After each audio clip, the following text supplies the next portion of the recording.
Um, um. We're trying to get centered. We're trying to get our chakras centered today. Trying to, chill out a little bit. Everybody seems to be a little amped up, as it were. The climax, the anticlimax, the whole thing. How you doing, Tracy? I'm great, Peter. I didn't get all emotional this week. You didn't. Well, it was hard. It was hard not to. It was because I was surrounded with hundreds of thousands of my closest friends. So, True. um, Yeah, peace and love, Steph. Thank you. So what did you do this week, Tracy? I watched all of this stuff on the internet while people weren't banned from every platform that they've since been banned from. There were a lot of people who were banned, weren't there? Yes, the silicone curtain has fallen, and it's fallen fast. That's right. I did a little Twitter thread. I can show it here. Was it your in memorandum? Yes, my in memoriam. I just think of the Academy Awards when they show you everybody that died. So these are all the digital side of the bands. Right, exactly. Really good. So, let me see. I think it's this one. Did that work? Yeah. All right. Can you go with the thread? Can I go with So. Oh, you got a thread. Okay, I got you. Yeah. So the first picture is the president looking straight at me. And these are, so everybody knows, these are all photos that Peter took of these people who are deemed unacceptable. That's right. So there's the president. Cyberspace. Yeah. So he was the first big banning, but he was joined by General Flynn. He got banned. Alex Jones was banned a few months ago. He looks so forlorn. He was banned like a year ago, I think. He was forlorn. He was. I can tell you the story of this picture, and when we go back and go through the pictures. There's Roger. He was banned. I don't know, a year ago. Enrique Terrio. Hi, Ali. Thank you for joining us today. Hi, Ali. Did you add him? Has he been banned from Twitter now at this point? No, Ali has not been banned from Twitter. He's just on a timeout. I believe so. I think he sleepover jail, like Epstein. Yeah, and even if he's not on a timeout, he probably should take a timeout just because it's been emotional roller coaster. Yeah, I mean, he should get on Gab. He'll have 500,000 followers there in a matter of 15, 20 minutes. Right. There's Stefan Molyneux. He was banned a couple of years ago, right? Yeah. Milo. And that was when you were in the bathroom with them? That's because that's Dave Rubin in the foreground, right? This is Dave Rubin. Yeah, we were in the... I think at this point we had moved into the auditorium and we were in the projector room. You can see the projector in the upper left-hand corner. But yeah, Milo and Dave and I spent about 2.5 hours in a men's room. Because? At UCLA, because that's where security wanted us. Right, so. But why were you having to deal with security, Peter? You're leaving out huge parts of the story. Milo is speaking at UCLA. Dave Rubin was the moderator, and there was a protest going on. So the security put us into a bathroom for a while. There's Baked Alaska. This is a picture that I shot when the New York Times was doing a profile on me. And there's George Webb. George Webb is on his second Twitter account. He had a Twitter account with like 30,000 followers and a YouTube channel with 100,000 subscribers, and he was banned. There's Faith Goldie. Is she still with the Rebel? Oh, no. She hasn't been with the Rebel since she did an interview with some untoward people. And so untoward that they were unacceptable to Ezra? Yeah, they were unacceptable. Ezra said, please don't do it. And she said, I want to do it. And he said, if you do it, I can't work with you anymore. And she did it anyway. So they still like each other. They have nothing bad to say about each other. But sure. There's Sabo. It's an infamous street artist, if anybody doesn't know who that is. Yeah. Jared Taylor Rents American Renaissance. According to the left, one of the leaders of the white nationalist movement. Yeah, which is really the white people didn't do nothing movement. So, you can find Baked Alaska now. He was seen inside the Capitol building. Didn't he make it in there? Yeah, but his major platform was DLive, and after it was reported that he was in there and he got arrested, I think he's been bounced off of DLive. How do you find Baked Alaska now? Ask Ethan Ralph. My guess is that, and Ethan Ralph is on DLive. And I think Ethan Ralph is still on Twitter. So, and I think if you wait a couple days until Gab gets stabilized, as far as they're bringing more servers online. So that platform launched years ago and dealt with all of the left maligning them and getting pigeonholed as some awful place. And so they made themselves pretty anti-fragile to all of this. So when you see Parler get shut down because their servers are on Amazon's cloud service and Amazon says, yeah, no, Gab's just laughing because they have their own server system. So if you want to join over there, it might take you a while because there's still so much traffic that it's crushing that site. But I'm guessing a lot of these people are going to turn up over there if they haven't already been there. Yep, and I want to talk about anti-fragile more when we get to it. Here's Dawn Gregg. She's a big she's a human rights activist who's attacks the pedophiles. That's her shtick. And she was one of the organizers, I think, of the Beverly Hills MAGA rallies, and she's been banned. There's Mike Kudrow. He was one of the Stop the Steal organizers. He's been banned. This guy, Mark Feigen. Mark Feigen was posting bad Facebook posts and was prosecuted by Kamala Harris a couple of weeks before the election when she was elected to be a senator. So he's kind of like he was the original lynching white nationalist. And this guy's a leftist. He's not. I don't even think he's MAGA. But yeah, as you're going through this, I'm thinking, Peter, you should reach out to the lefties that are on Cancel Watch. I know they've already canceled the girl. I think her name is Anna something. She's from that very popular lefty podcast called The Red Scare. She got kiboshed off of Twitter yesterday. Yeah, that's right. And I know how to get in touch with her too because we have mutuals. So yeah, and I'm thinking, my guess is the next to fall are the Jimmy Dore, Michael Tracy's, Aaron Mate's, Glenn Greenwald's of the world. Right. Well, it's populism that's the problem. So, right. So first they take care of the right populists, and then they get rid of the left populists. So here's the troublemaker that started it all for me: Chuck Johnson, most hated man on the internet, and he was the first person to get permabanned by Twitter. And George Zimmerman, yeah, with his dog Oso, and so yeah, so this was my homage. I when all these people started getting banned, I just realized, oh, I've got pictures of all these people, So I put that together, and so it's right there. It's my pinned tweet. So come and look at it before it disappears, because my tweets automatically disappear every 2 weeks. So, or they only last 2 weeks. We'll have to put it up on the realityos.com. Yeah, that's where they'll permanently live. We yeah, can put them there. So Charles is around. He's doing some things. Right, Charles is around. A lot of times when you hear things that are trouble in the news, you can figure Charles probably had something to do with it. So, he likes to keep a low profile.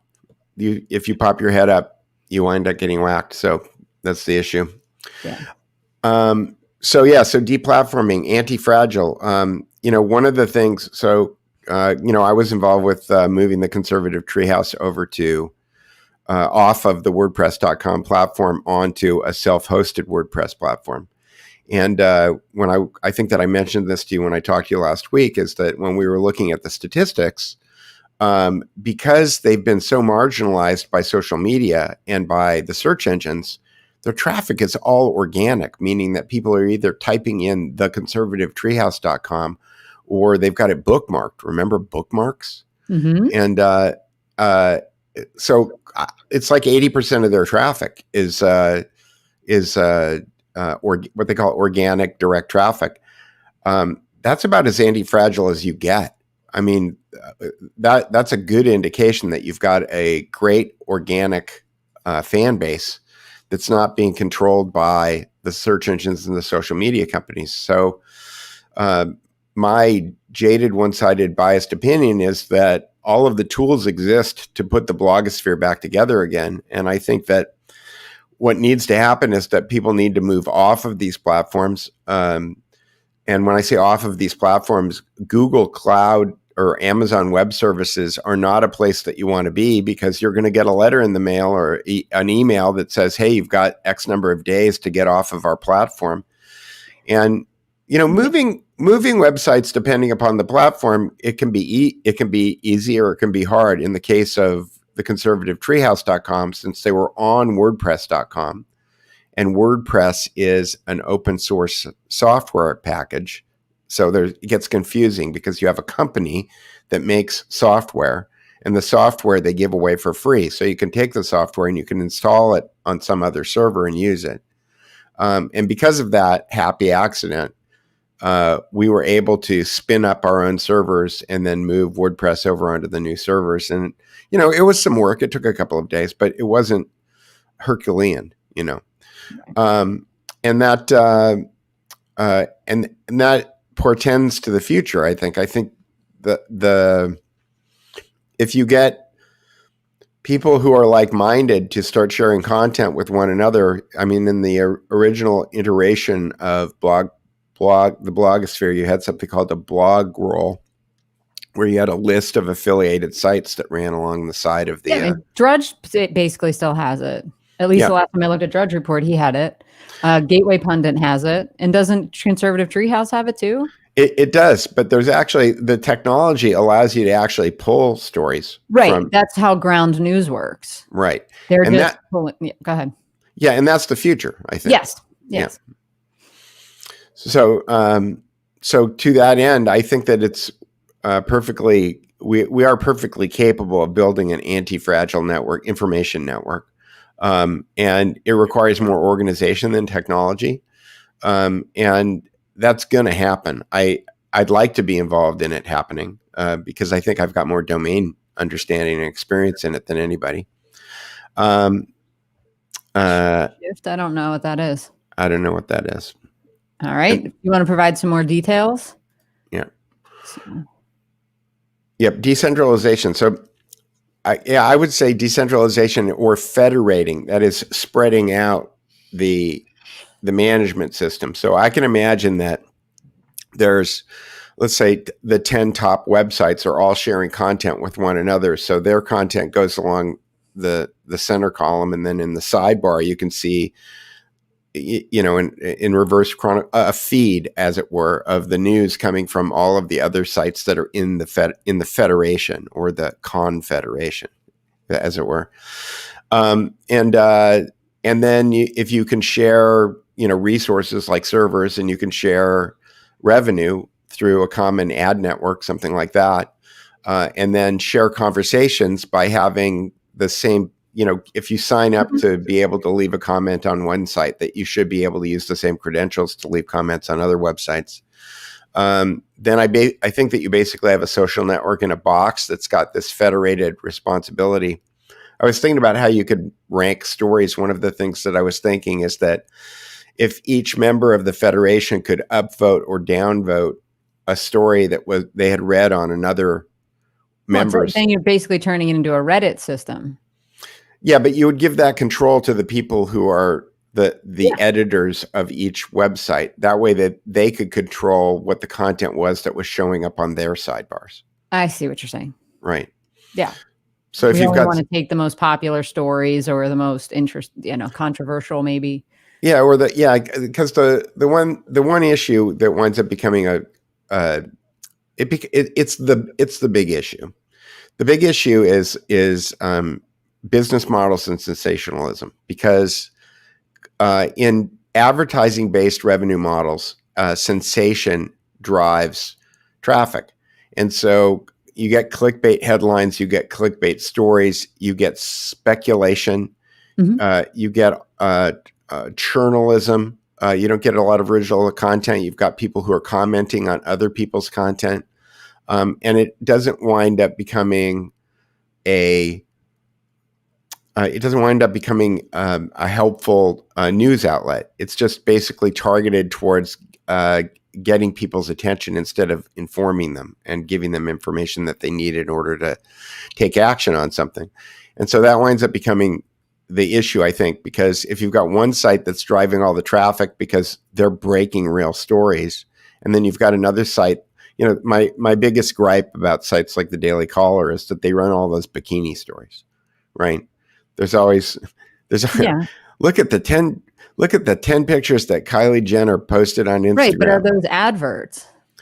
No, I think that's advertising. No, I don't. I think it's traffic generation. I think that they're doing it in order to attract eyeballs, and then they get ad clicks. No, they're editorials. I know what you're saying, Peter, but I think it's part of it. I can't remember the name of the service that does that, but if you go on the Daily Mail, they do the same thing, and they've got those clickbaity things on the side. Those are ads.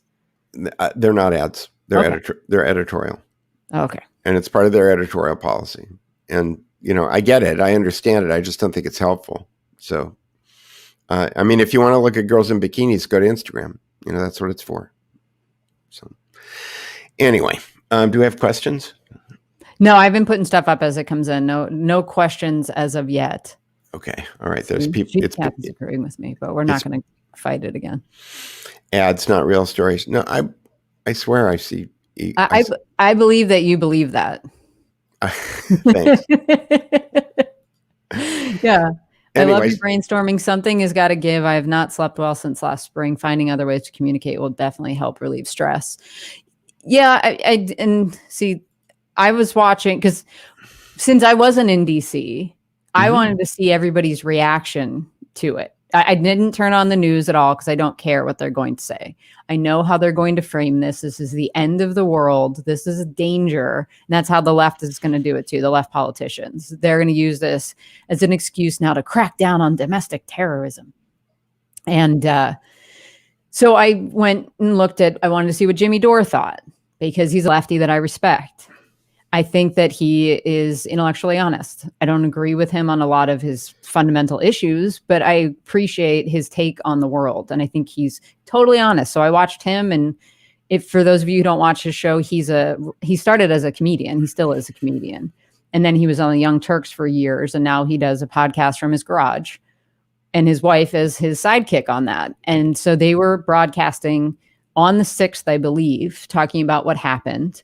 And they were fairly sympathetic. They weren't, oh my God, this was a coup attempt. The sky is falling, lock them all up kind of thing. They took the more progressive angle of if this was Black Lives Matter protesters, they would have been shot and killed. And I understand that knee-jerk reaction, even though it has nothing to do with reality, because you can flash back to, I think I retweeted it, Thaddeus Russell, a history professor that wrote a great book called A Renegade History of the United States, posted photos from, I think it was 1967 when the Black Panthers in California took over the state capitol and marched in there with rifles. And so there's an iconic photograph provided by Angela Davis. Right. And they're standing on the steps of the Capitol building. Nobody got shot and killed there. And, after the Summer of Love, which was riots, there weren't any Black Lives Matter or Antifa people that got killed by cops. So I appreciate that that's their stance on it. But otherwise, they were just kind of like, hey, you know what? That's the people's house. And Pelosi and everybody else in that building doesn't give a damn about any of us. So I'm not going to cry for them. And I thought, well, that's good. And then Michael Malice is kind of where I am. We're like, this is great. Like, it's total chaos. It's kind of fun. It's like, you see how powerless these people are. The fact that a bunch of people could just waltz right in there and kind of take over the joint and they're cowering in fear.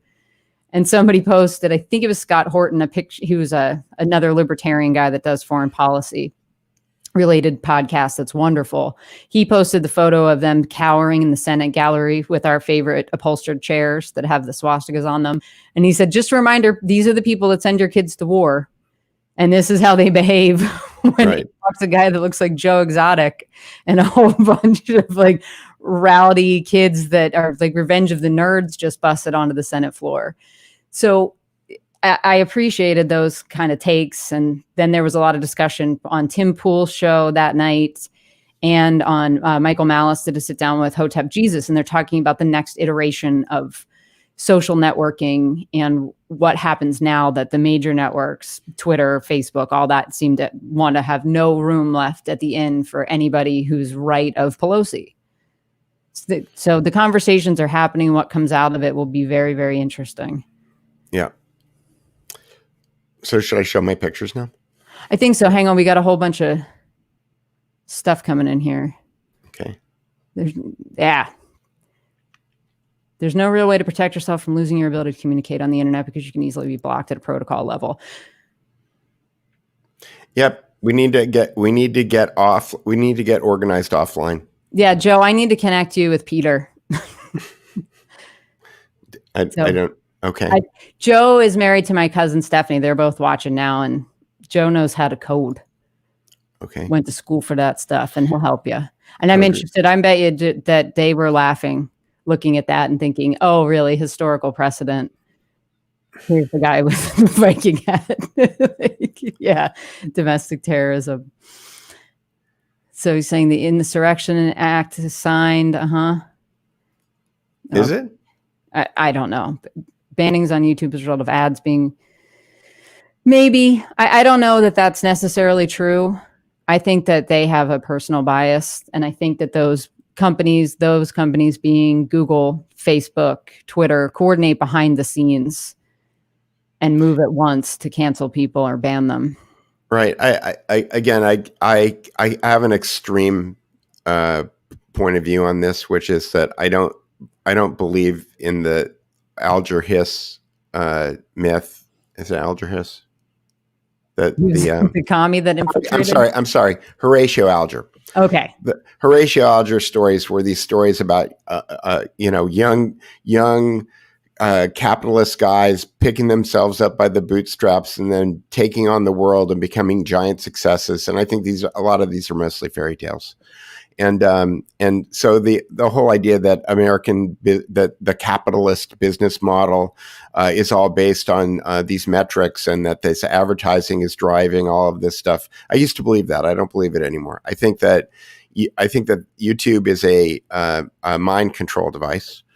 Television is a mind control device, and it's a happy accident that they figured out a way to use mind control in order to generate revenue.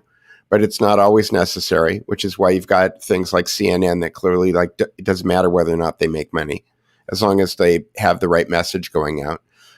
And that when there's power struggles, you see things happen like at Fox News, where they go radically from one worldview to another, seemingly overnight, or the Drudge Report.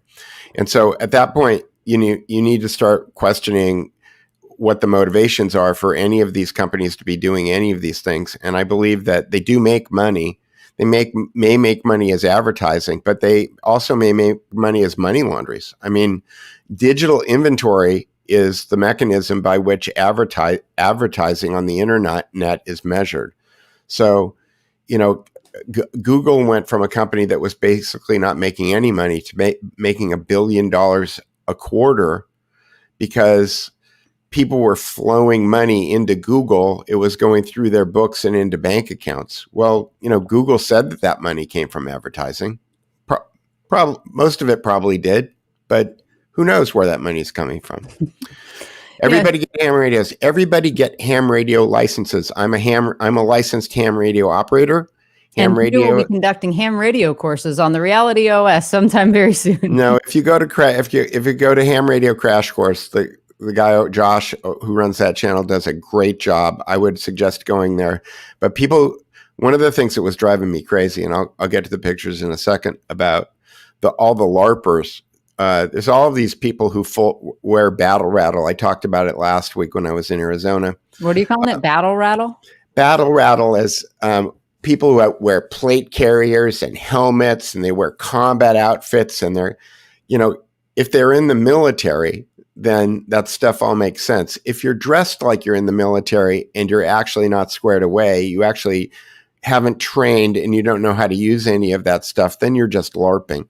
Yeah, it's like Combat Con. Right.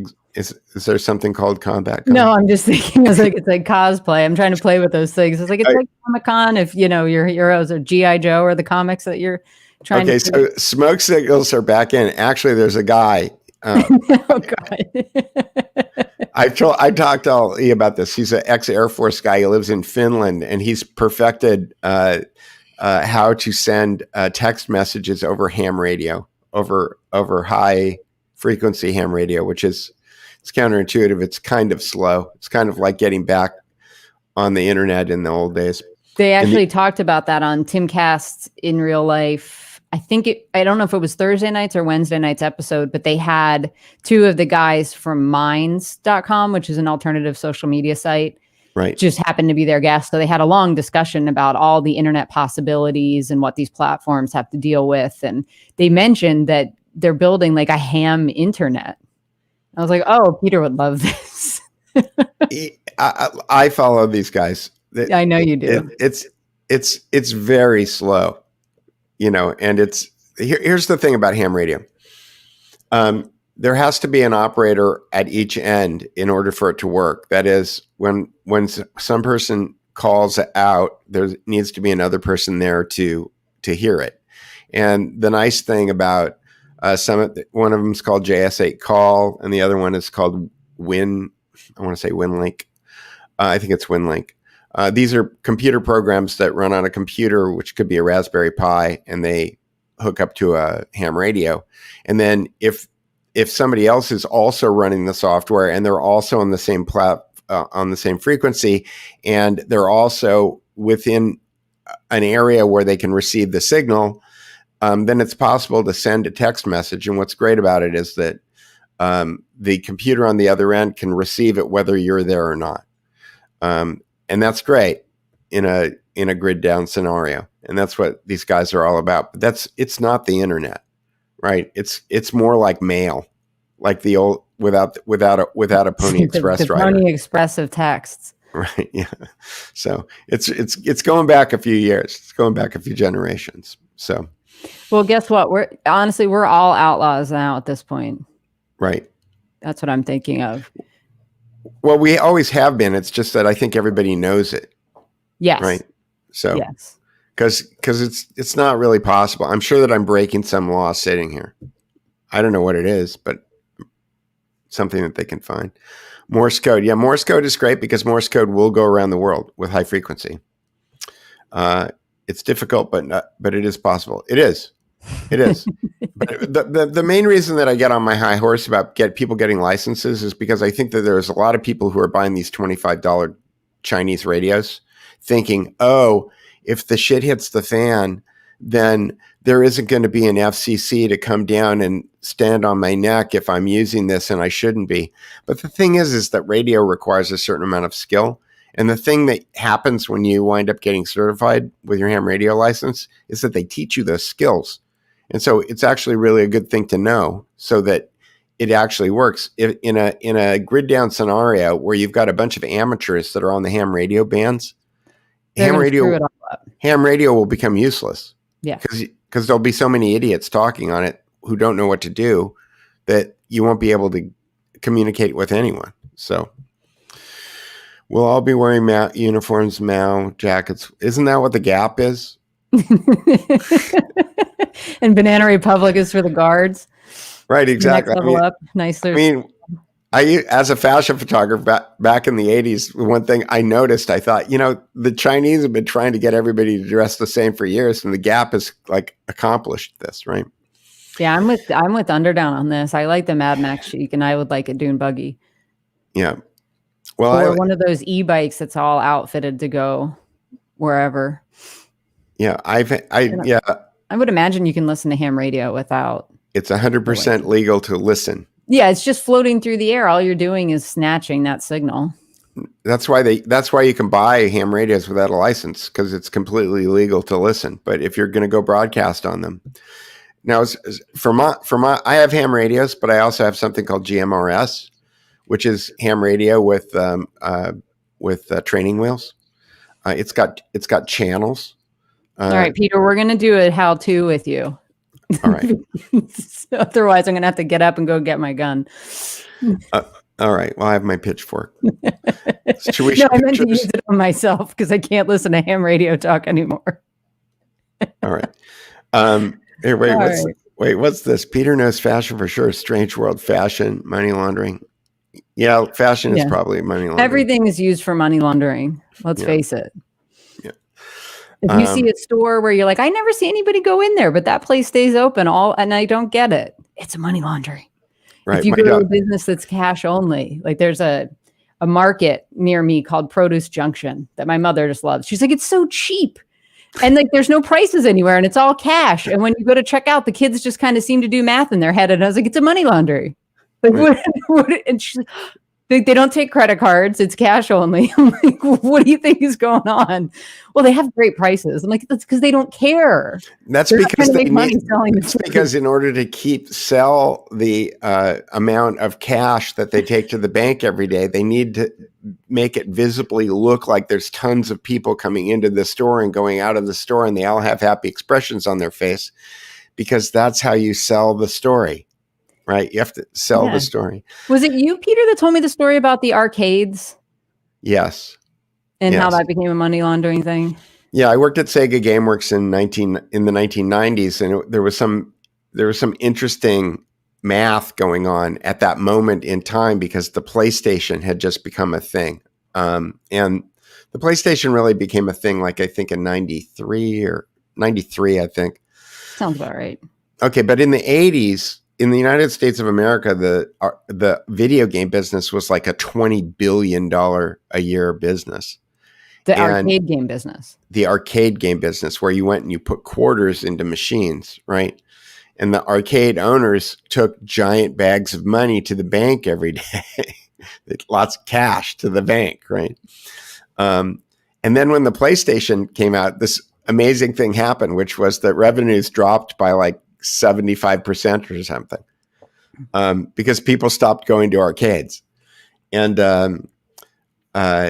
it was because the video game business stopped being a cash business like overnight. And when it stopped being a cash business, even though Sony was selling more PlayStations than they could manufacture, the amount of revenue just cratered. Galaga. I love Galaga. But the money laundering angle. Yeah.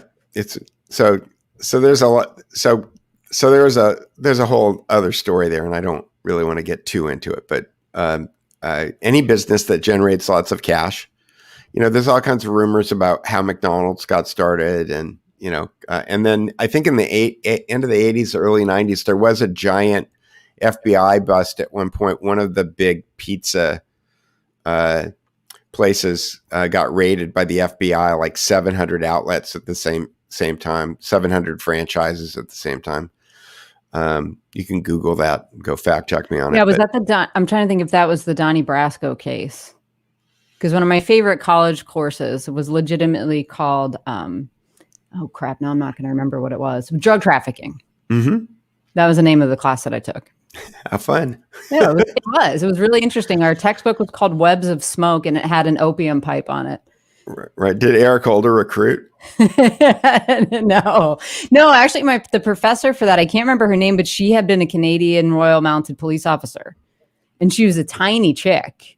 Mm-hmm. And I was just like, well, that's pretty badass. She told stories about going up against the mob and stuff. So in her class, I had to read a book called The Last Days of the Sicilians, which was about the Donnie Brasco case and the FBI building that, and they were moving heroin and stuff. And is when the Russians and the Israelis replaced them? Well, I mean, that's the joke of it, right? You get through this whole book. They spend 4 or 5 years getting all this intel to bust up this heroin ring. They make a bunch of arrests, like 20-something arrests, and they shut it down, and it's back up in a week. And you're just like, why do we, put all these FBI agents in danger?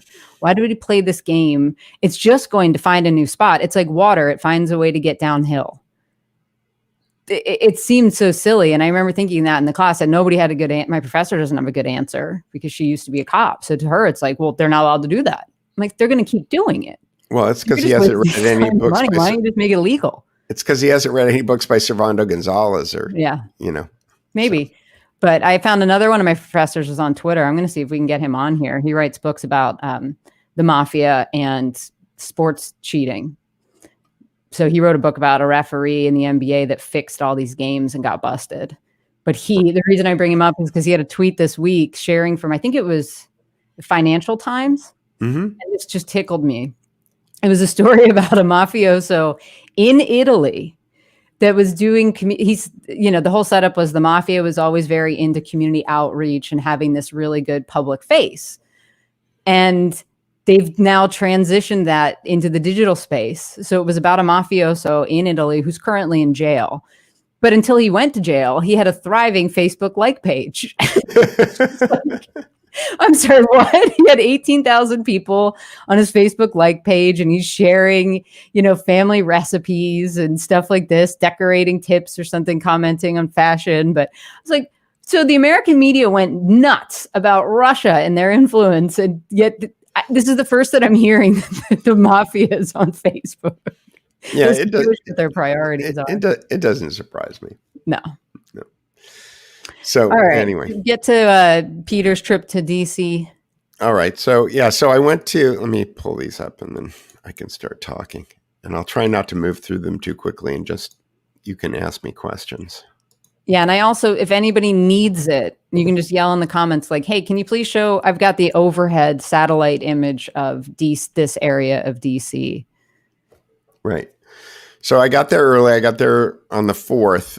And there was a lot of confusion. I'll be honest. There was a lot of moving pieces to this whole thing. There were a lot of groups that were jockeying for position, as far as, taking credit and that kind of stuff. So I think that the White House was trying to, make everybody happy in order to get as much kind of positive energy flowing as possible. And so I went to the venue. This is a view from the Ellipse. The day before the event, they were putting the stages up. And as you can see, it's basically right in front of the White House. The White House, this is a long lens. So the White House is probably, I don't know, a quarter of a mile away, something like that. And it was cold. You say that as a California guy.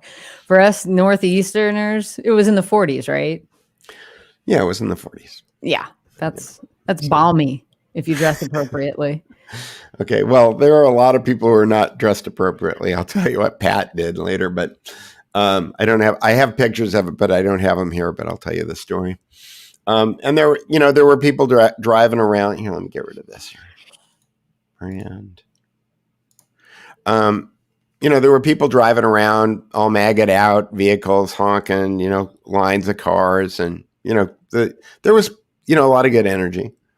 And my click here, and this was kind of like the general vibe. Everybody was kind of like upbeat. They were sporting all their MAGA gear. That was like they were going to, a football game or something. That's the face of domestic terrorism in 2021. My Lord. Right. Exactly. This vibe here is about, I would say, 90% of the crowd. Right. Okay. It's like moms demand entrance into the Senate to sit quietly with their Burberry scarves and Fendi bags. Yeah. I mean, this is not a terrifying group. Right. This was it, man. This is the big thing. And, we were in the VIP section. This is Courtney Holland, and she's a pundit, and Daniel Bostic. He's one of the organizers who got banned.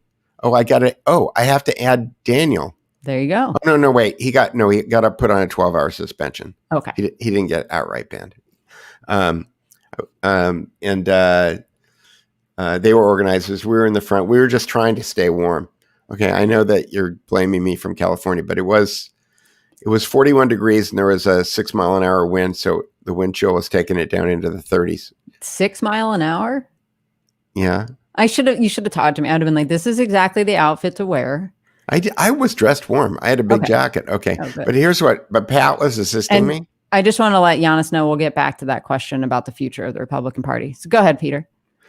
So Pat was assisting me. So CJ comes with this woman who CJ Pearson, who comes with this woman who wears a mini skirt.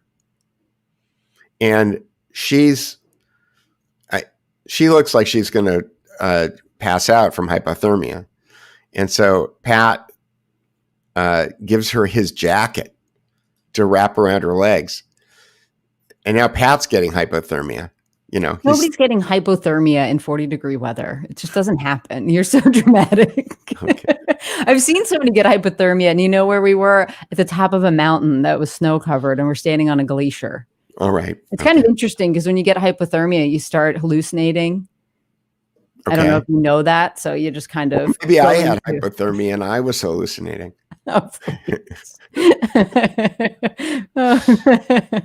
yeah, see, these are the people that live in the Northeast or even further north that are like, oh my God, Peter, 40 degrees. I know, I'm a wuss. I don't know what to tell you. Okay, yeah. So I'll own it.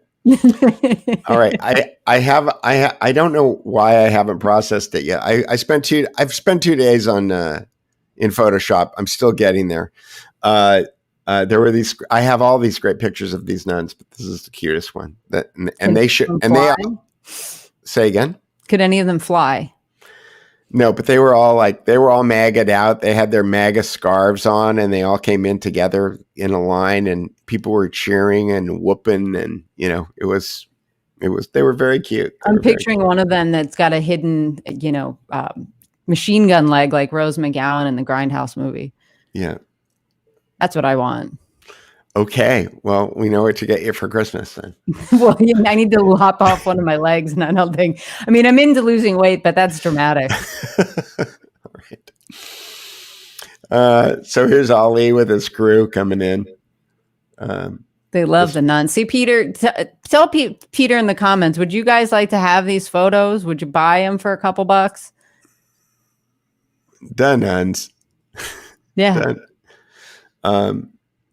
So Ali's in that previous photo. Yeah, Ali's like walking in, and here's Ali, and again, like we were trying to keep the spirits up. It was here are these we got now. These are people that want to buy these photos from you, Peter. All right, you haven't even seen the best ones yet. All right, and then the president coffee came out. Coffee table book. Okay. Yeah, well, Ali and I have been working on a coffee table book for like 4 years. Calendar. So. Well, then I'll work with you guys, and it'll take us 3 days to put it together. How about that? Well, maybe. Here, I'll show you. So,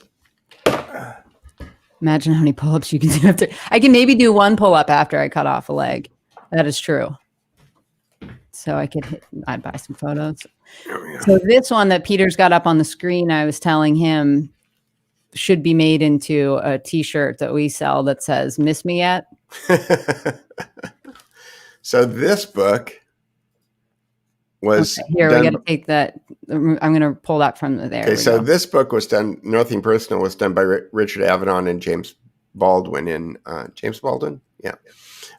the 60s, and it was about the civil rights movement. So I've been talking to Ali about 4 years about him and me doing a book like this for what's going on now.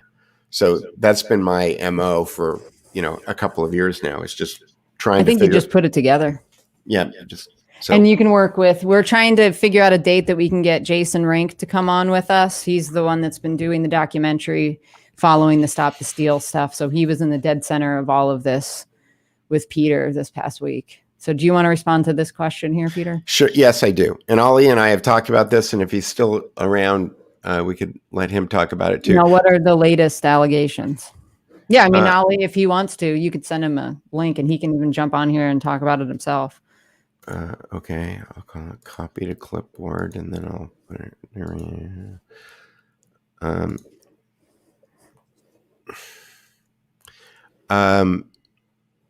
Well, you want to hear the latest allegations or can we do like a 60-second? Here's where it started. Here's where it is. Look, Stop This. I'm going to get into this when I go through the pictures, but Stop the Steal didn't have anything to do with the riots. There was a stage that was. Are we even going to call it a riot? I mean, I feel like that's giving too much into the left. I like insurrection. It all again. There were hundreds of that. Riot is stuff burning. Just mayhem, craziness that was wrapped up, and everybody was out of there within an hour.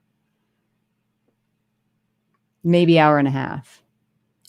Well, I didn't even actually know that anybody went into the Capitol building until I got back to my hotel. Right. Like, there you go. I like that. The velvet rope revolution.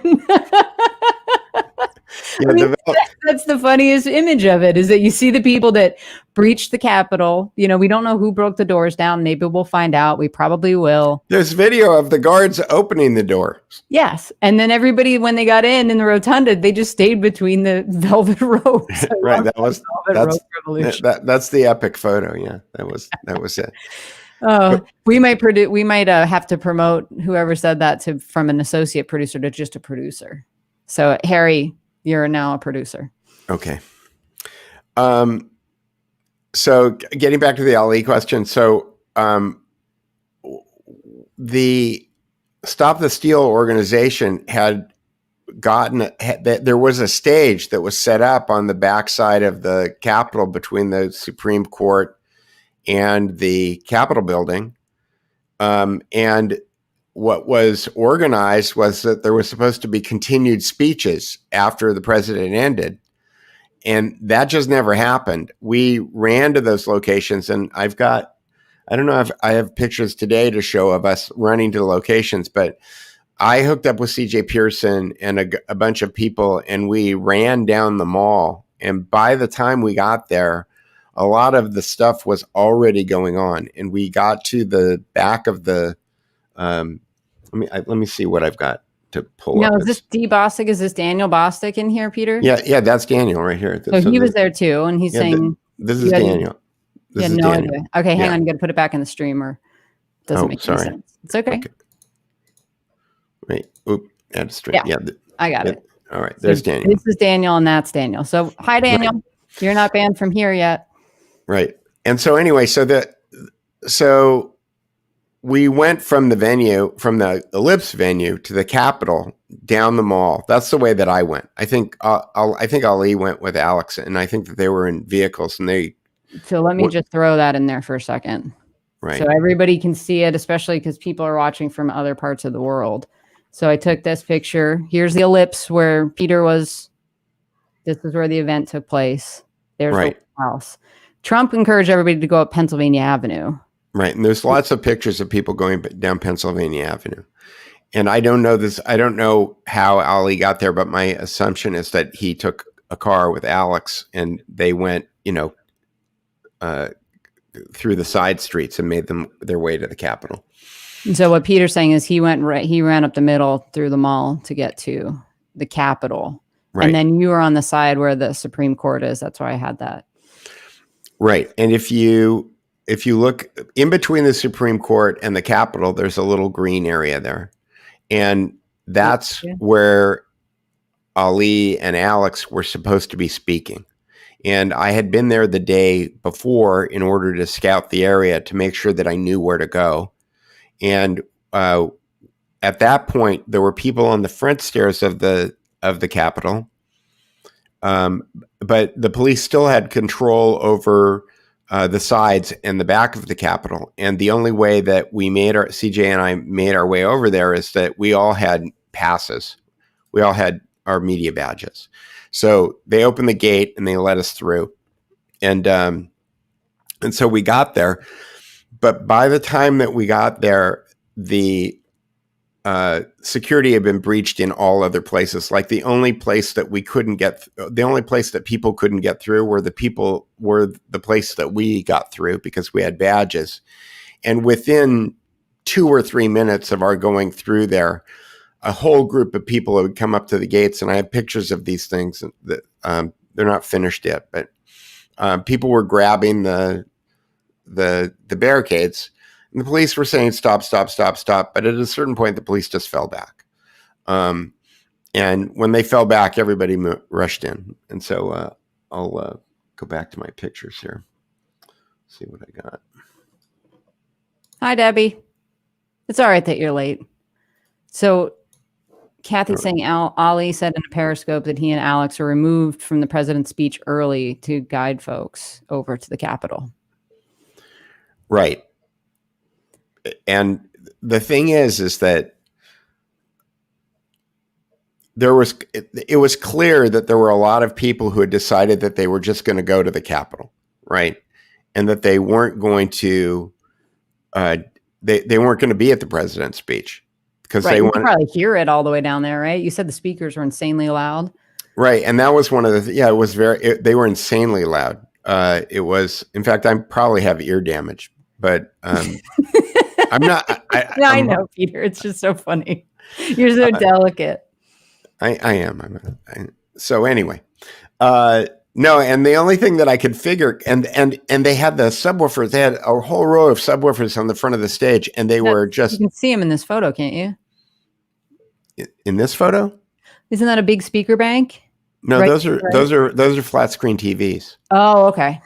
Yeah. So no, I probably have pictures of them someplace. But anyway, it was so loud, and at one point I was talking to Mallory, I think, and the conclusion that I came to is that they wanted Congress to hear what was going on, because that was the only reason that I could think that it was so loud, because it was so loud that it was distorted to the point where the music didn't even sound like music. So somebody was not writing the soundboard. Somebody had just turned everything up to 11, and then that was the way that it was going.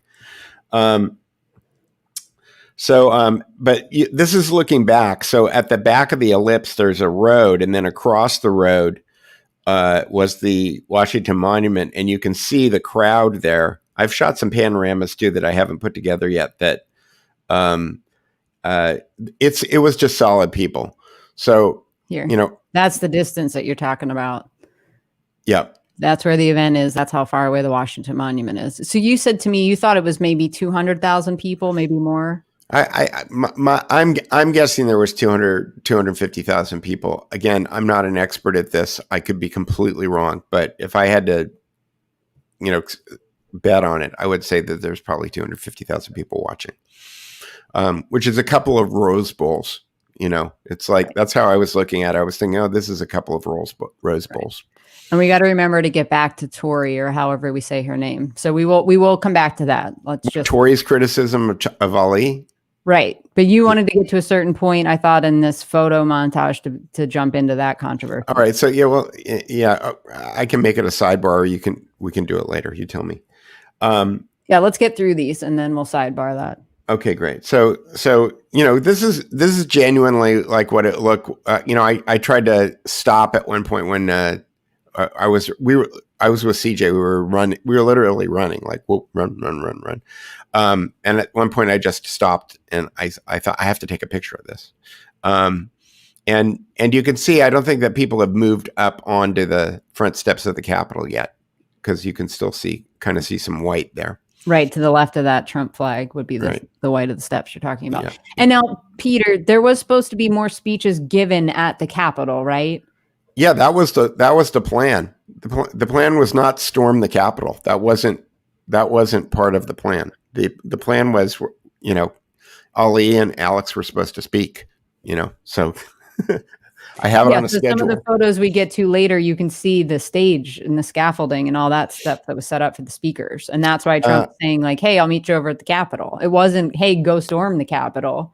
I'll see you there. Right. That was the plan. So, is this the front or the back? This is the back. Okay. So I may be jumping around here a little bit because I'm struggling with the order of things. This is the Supreme Court side. So basically what happened was I ran to the place where Alex and Ali were supposed to be speaking, and I didn't see them there. And I was waiting there to find out what was going on. I figured, well, I'll just sit here and wait. And it wasn't more than a minute or two before the people who were knocking the gates down came up behind us and started rattling the barricades again, and then unhooked all the barricades, and then the police all just fell back. And I was thinking, well, nobody is going to stand here listening to a speech anymore. Right. And they were supposed to be out front. right on the mall side of the. Okay, so from where I'm, So here, yeah. No, actually, in the area between the Capitol and what you've got marked there as the Supreme Court. I believe that's the Supreme Court building. It's actually not. The Supreme Court is the building to the right. There, oh, okay. Right above the arrow. Right above the arrow. That's the, I believe that's Below the Supreme the arrow. Court. Yeah. Yeah, I mean it's directly across. It's not a catty corner like that. Okay. But that little green area right there where you've got your mouse, that's where the speeches were supposed to happen.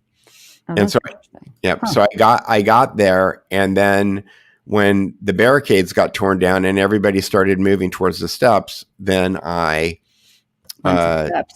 then I thought, well, I'm just going to go take pictures over here, because wherever it is that the stage was supposed to be, where Ali and Alex were supposed to be talking, that was gone. Like, forget it. There was nothing was going to get organized at that point. Like, all organization had gone out the window. The mob had basically taken over control.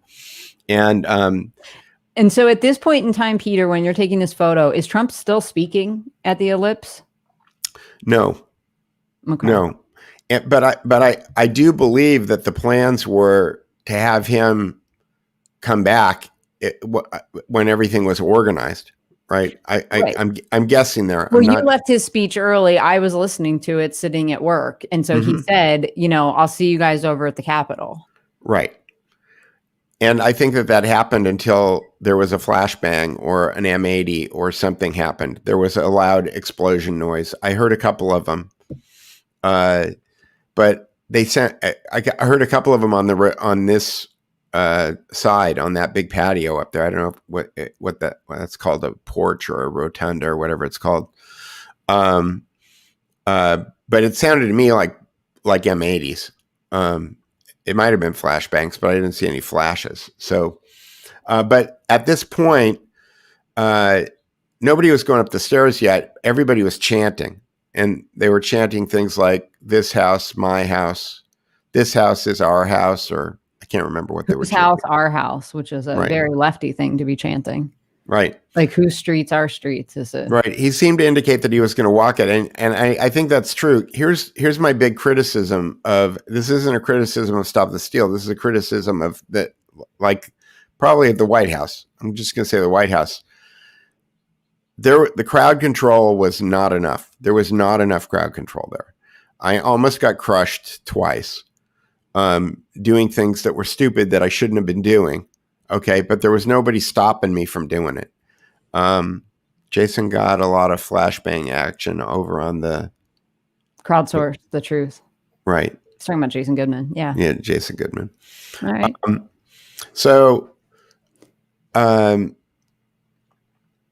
Where was I? Talking about how there seemed to be a complete failure to have security. Yeah, and I tried to leave early. Right. And there was no clear exit. Right. There were no exit signs. There was no clear paths to get out. There was nobody pointing, telling us how to get out. And so we tried to get out going in a direction that we thought made the most sense. And we wound up in a crush, meaning we were like in one of these horror stories from a soccer stadium, where we were crushed into a location, because we were with a bunch of other people who were trying to get out, and whatever direction we were going was the wrong direction, and we couldn't get out, and the people in front of us couldn't move, and we kept piling in behind them, and people kept piling in behind us, and it was bad. It was really bad. And so for the last 40 minutes of his speech, I stood like this, and Pat said, "Clearly you don't have claustrophobia." And I said, "Would it make any difference if I did?" Because there was just no way to get out. So eventually his speech stopped, and then we moved on down there. So this is what the real pipe bomb. Yes, that does make more sense. It's just something making noise. Yeah, there was, again, I heard noise, but I didn't see anything. Yes, but as you said to me, and I think it was on Peter and I went on our stereo app, little rant about what happened on Friday, and you were saying you think it's probably the most photographed event in world history, because I do. there's tens of thousands of people there, and 20 to 30% of them had their phones out the whole I mean, time. you'll see in some of the pictures, yeah, again, going to an event like this and thinking that you're going to be the one that gets the photograph that is The uh, iconic. the iconic photograph is, kind of silly. But But speaking of that, I haven't seen anybody say something in our chat about the Getty images that were being sold almost immediately, with the guy walking off with the speaker's podium, and some conspiratorial minds, which, we have around here. We're saying, oh my God, there's a Getty photographer. Like, this is totally staged. And I think a lot of people forgot in the heat of all of this that Congress was in the building voting to seat the electors and accept Joe Biden as the president. So there was a reason that there was a lot of press on the inside. And there's probably a Getty photographer there any day that Congress is in session, period. So that he's at work and he sees something like that. He's a good photographer. He snaps it and sends it immediately to their store so they can start monetizing it. Because that's what you do when you're worried that there's a huge, massive coup going on. yeah, I thought that those criticisms were silly. Yeah. So, and I just sent Ali. Phil reminded us that we were going to invite Ali, so I sent him the invitation if he wants to come. And yes, I have seen that John Sullivan was at the doors. He's a known Black Lives Matter activist. He was standing outside of that doorway that was trying to be broken through when Ashley Babbitt was shot. So he's been identified. Yeah, and just to be clear, I had no knowledge that anybody had actually gone into the building until I was halfway back to my hotel, and my daughter called me to find out if I was okay, because she said somebody got shot, and I said nobody got shot. There was no gunfire, and I was wrong. Right. So. And you were there. I was at the office saying, okay, guys, how many people, what's going to be the death toll coming out of this? Because this is not ending without some silliness. And right. One of my guys ended up being right. He bet 5. And that's what we're being told is the death toll. So you had a pool? Mm-hmm. It's up on the whiteboard in my office. So there was no money put on it, but it was what's going to be the body count out of this, because they have to ratchet it up as much as possible. Yep. So there's probably a couple COVID deaths that have yet to be tallied. All the rest of the deaths will be right, because I'm not seeing a lot of masks in these photos, Peter. Yeah, which is why my daughter hasn't seen me yet since I came back from DC, because I'm in quarantine again. Yeah, it's hard to explain why they shot her. I mean, I've seen multiple angles of that now, and it doesn't really look provoked. Although, if one of the angles there's pretty good audio where you can hear that it doesn't appear that Ashley was one of the people doing it, but there were 2 or 3 different people that were using flag poles or something and trying to break through the windows. And every time they hit the window in this door, it sounds like a gunshot. Right. So you've got to put yourself in that situation. And what do you do? So basically what happened was that the police had they had a bunch of barricades up, and they had a cop like every 10 yards or so, and when a crush of people comes up to the barricades and start taking them down, the cops just turned around and kind of leisurely walked back to the base of the stairs. And then there was a wall of cops across the base of the stairs. And then as more and more people crushed in, the cops slowly walked back up the stairs. So the crowd went. De-escalation tactic? Excuse me? Do you think that they were trying to de-escalate it by doing that? Yes. Look, all the cops that I saw were calm, cool, collected. They were doing everything that they could to de-escalate what was going on. People were screaming and yelling at them, and they were, ignoring it, and, rolling their eyes in their head and whatever they were doing. But they were, the cops that I saw none of them were doing anything provocative. I think I have one shot at one place. It's kind of like the shot of the 2 cops next to the girl who got killed. Like, if you go up to the top of the stairs here and you look over into the left corner, there were 2 cops standing there with AR-15s. Okay. That, people were doing all of this stuff and the cops were just standing there. They weren't stopping anyone. They weren't yelling at anyone. They weren't arresting anyone. They were just there watching. So, here we go. Good. I'm glad you're enjoying it. And Amber, if you have videos you need to send us, I have a Proton Mail account. It's the name that you see on here, Tracy L. Connors at protonmail.com. All right. And so once the police acquiesced, I thought, well, I guess it's okay for me to go up there and take pictures. So I went up, and this is just kind of the vibe. And you can see that the crowd goes quite a far way back. On the left side there, in the middle, you see the edge of the Supreme Court.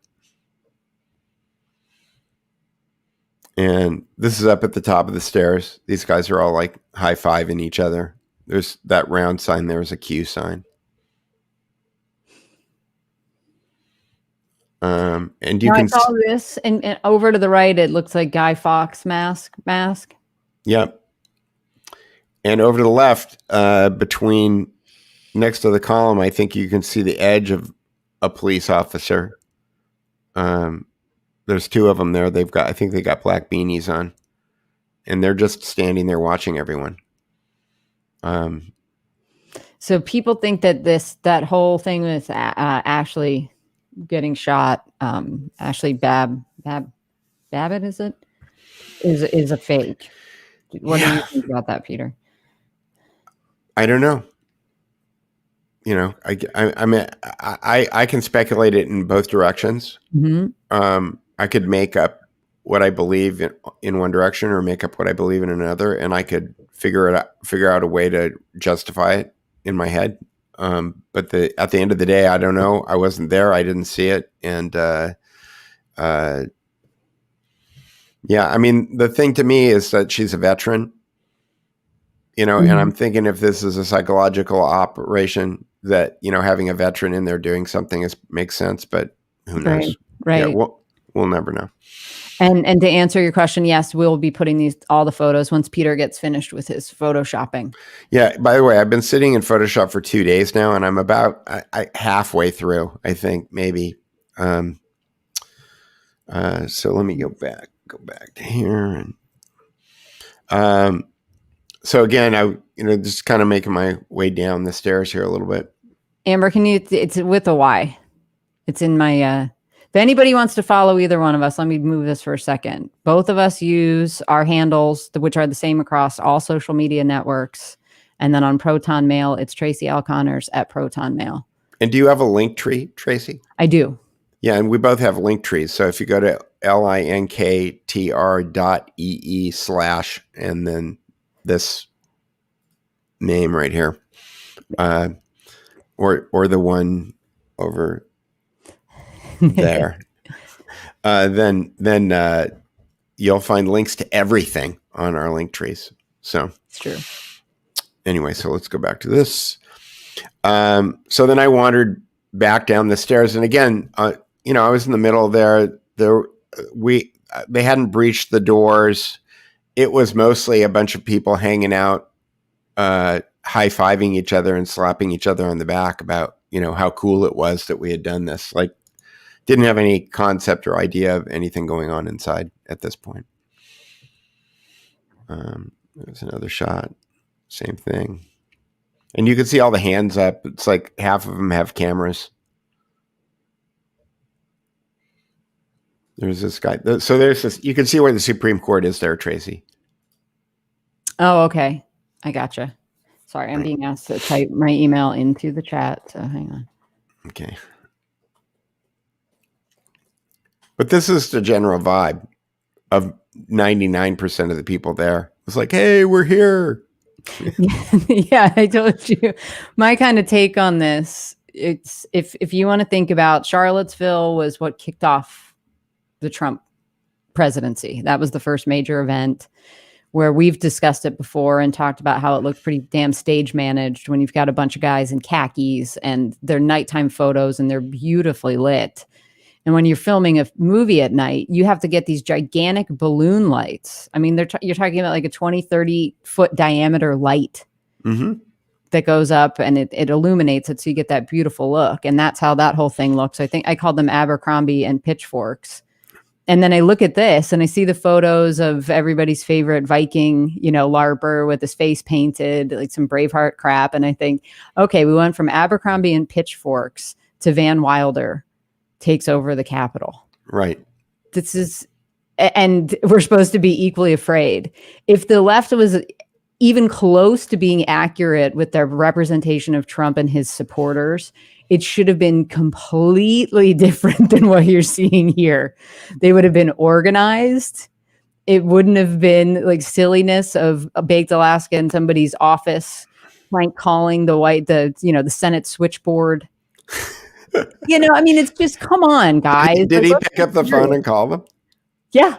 There's video of him I think they're in Pelosi's office. He picks up the phone, and who knows if he, it's a desk phone. Right. So yeah. Who knows if there's anybody at the other end? He's pretending that there is. And he's like, yes, hi, I'm just calling and let you know that we've taken over the Capitol on behalf of Donald Trump. Did he call the Pentagon and order a nuclear strike?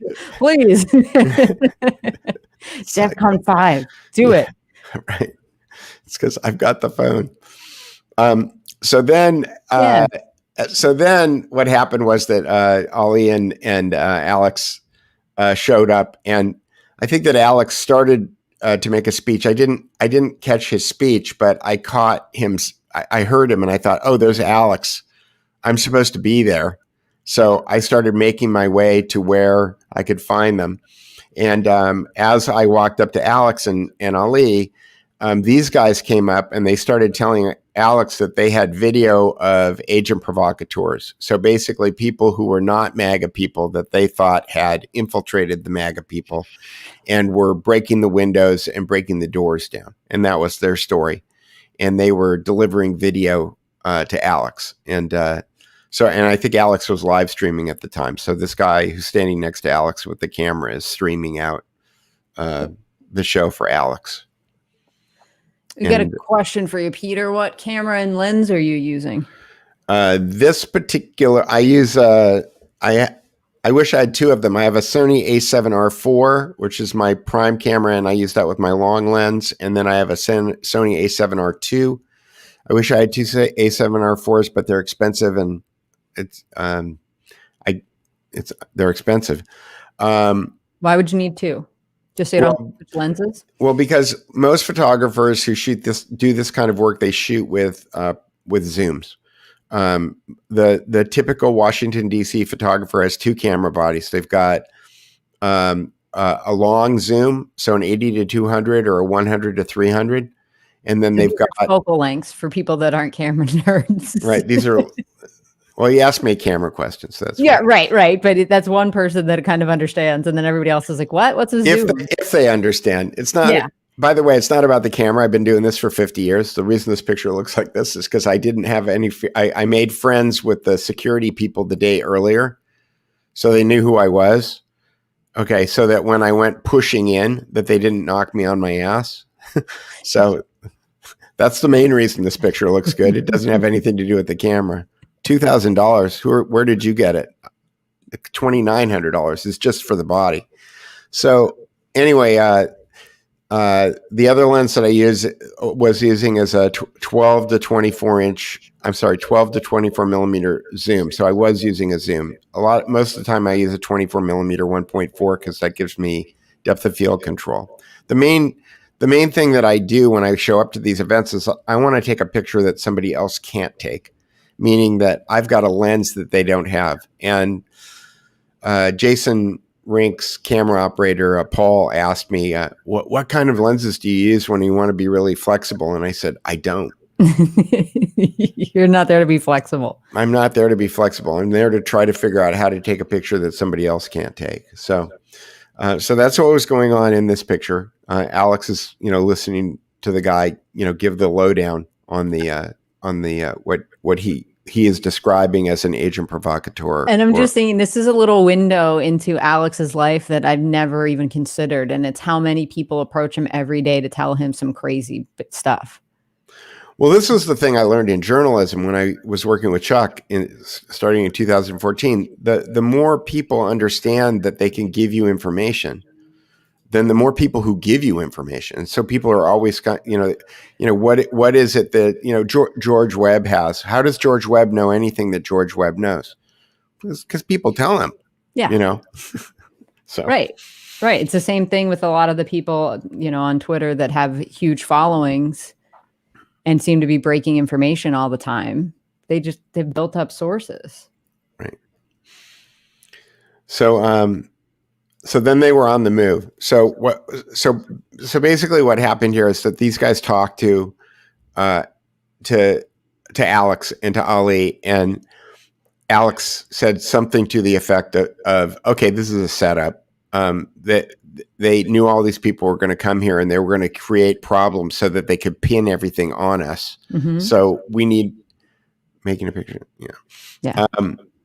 So we need to get out of here because they're going to try to pin this insurrection on us, and we didn't have anything to do with it. So we need to get out of here as quickly as possible. So that's what they did. So then I started moving with them. And you can see Alex has got, I don't know, he's got like 8 security people. It's kind of even hard to pick Alex out. Yep, he's right there behind. You get some steampunk guy that's welcoming you back to the future. Yeah, this guy was like some steampunk streamer. I don't know who he was. He doesn't look cold. We had a big long overcoat on. And, No, I'm just making fun of you. So this is when we got to the point where we were waiting for the cars. And I was in the circle. So there's Ali and Owen Schroyer and Mike Kudroy and Alex. And the guy on the left is like the operations guy, I think. He's organizing the car, I think. And then I made my way to the front again, where, like I said, most of the people were just kind of chilling out. And at this point, do they still think there's going to be speeches happening, or was there an announcement that, hey, those speeches are going down? I don't think anybody thought that there was going to be speeches at this point. Okay. The people who were not directly up on the steps were all kind of reminiscing and talking about what they think is going to happen next and where do you want to go and should we go finding things to, or should we go get something to eat? There was no place to eat. Mm-hmm. Okay, so I took power bars. Yeah. Lipton instant soup, Quaker oatmeal, instant oatmeal. And besides the pizza that we had the night before this, was it the night before then? I don't know. How many pairs of socks did you take? You're giving me a hard time. Uh-huh. I'm just saying. Don't turn into my grandmom showing me her slides from her trip to Japan. Well, just don't call me a boomer. So, okay, boomer. So anyway, most of these people were just chilling out, and about 18,000 steps. I did 6 miles. Yeah. Not as many steps as I did the day before. I did 20,000 the day before. But that's because I couldn't walk 20,000 because of the number of people in the way. But what I noticed is that that the bleachers that had been put up for the inauguration were all filled. See, now they're filled. Yeah, it's hard to kind of make out the bleachers, but they're kind of forming a valley there. Yeah, let me see if there's a way for me to. Well, you've got more pictures, right? Yeah. Of people like up on the bleachers. Yeah, I got closer. So, okay. Good for you, Debbie. So this is back on the. This is before people went up the stairs. Okay. Again, and I apologize to everybody for the chronology of these pictures, but I could get into a technical explanation, but it was frustrating me. So this was before anybody went up the stairs, and you can see the police standing up on the top of the stairs there, and that guy who's got the weapon, that's a tear gas gun, I think. The guy in the black in the back. Yeah, he's at the end of the American flag there. Yes. Yeah. And I didn't see them use any tear gas. I was watching videos that were coming out on Twitter live, and there was tear gas, at least that I saw. There was something that appeared to be gaseous. Right. So this is back on the back. And this guy was like, and he's standing on top of what looked like an MRAP or some kind of an armored vehicle that was there. These guys all climbed up on top of. And this is from the top of the stairs looking down at people who are, like I said, they were yelling at the people on the balcony, and they were just, it was like they were at a rock concert or something going, yay, whoa, whatever. I don't know. It's like call and response. Yeah. This is from the top of the stairs looking back at the Supreme Court. Yeah, I love that. I like the Gadsden flag on the American flag. Yeah. Yeah, see, here we go. My friends got tear gassed. I left before that. Smart. Right. That's my friend Carrie that I met when I was there. Nice.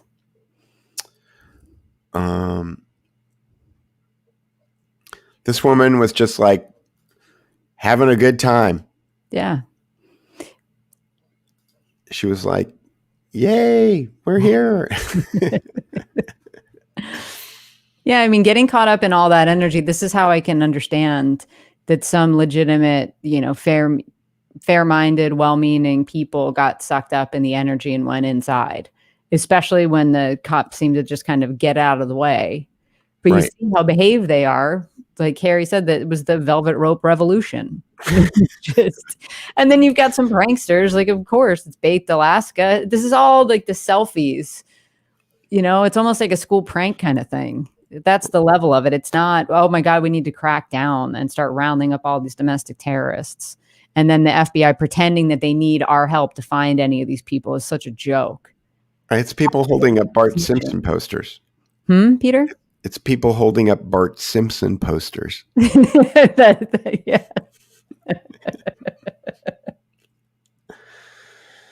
So I love the Jesus saves sign in that. There were Jesus saves signs everywhere. They were all over the place, But this was on the backside. This was the extent of it, People just jumping up on the stairs, and they weren't trying to take over the government. They were just trying to let everybody inside know that they were there. It is a complete joke. And this is Alex pondering what's going on. So, like he's I said, looking for agent provocateurs. Well, he's been told that there's agent provocateurs, and he's waiting for the car. And I think that he's just thinking about what all of the ramifications of everything that's going on around him are, Mm-hmm.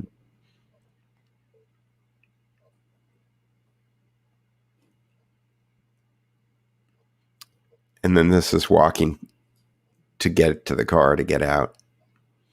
And he's not looking at me angrily anymore. Like when I shot pictures of him at the first Stop the Steal event with General Flynn, I don't think that he knew who I was. And so I was getting kind of a scowl. And now he knew that I wasn't.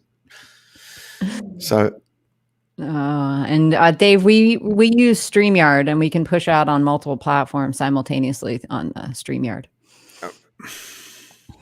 So his eyes say it all. Hang on. So then the cops started to show up. This was a tear gas team.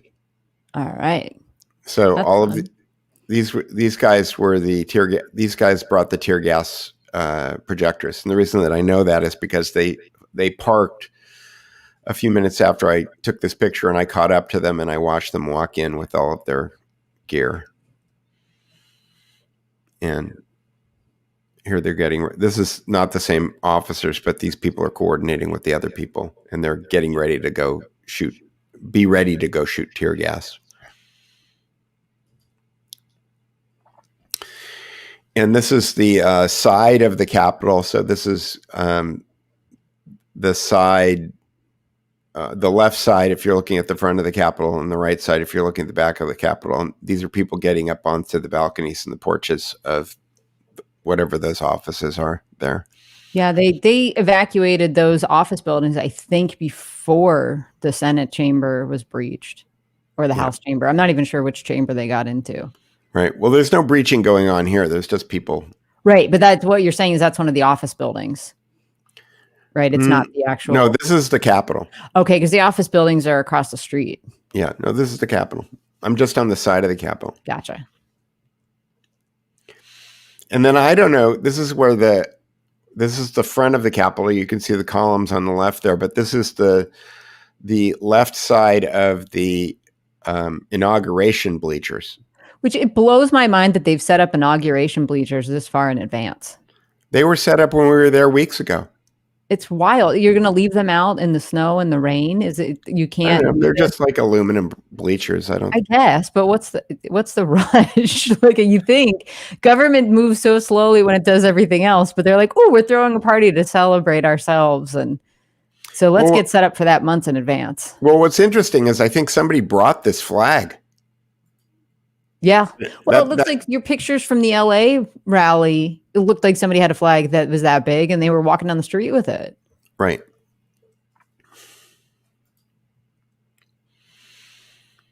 So this is the top of the scaffolding, and these guys were, standing up there with the Trump signs. You could see the police in the background, standing on the top there, looking down on everybody. They were just observing.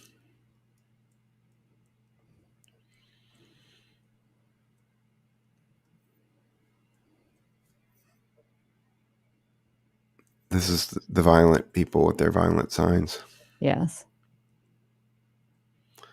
This guy was just out on the lawn. He was playing music and dancing around with his American flag. It looks very dangerous. This woman had one of those Jericho horns. She was standing there blowing it. There was a guy behind her with the American flag. And that's wild. Is that glass that then you can see into some of the tunnels? Yeah. There's obviously I know that there's a underground like shopping mall underneath the Capitol. And they have a private metro that goes back. They have a private metro, and they have tunnels, and they've got stores, and they've got all kinds of other stuff. So I imagine that this is probably just a lighting for that. And then this is my last picture, which I kind of felt like was the Iwo Jima. Yeah. I just saw I thought, well, if this is a civil war, that's the image, because you've got the Civil War soldiers there. Anyway, Tashin is off the chart with art books. Yeah, we'll see. There you go. So maybe it is the giant flag that we saw at your Beverly Hills protest. Yep. Here it is. Where's my mouse? Yeah, and everybody that's talking about the Viking guy, do you remember what his real name is, Peter?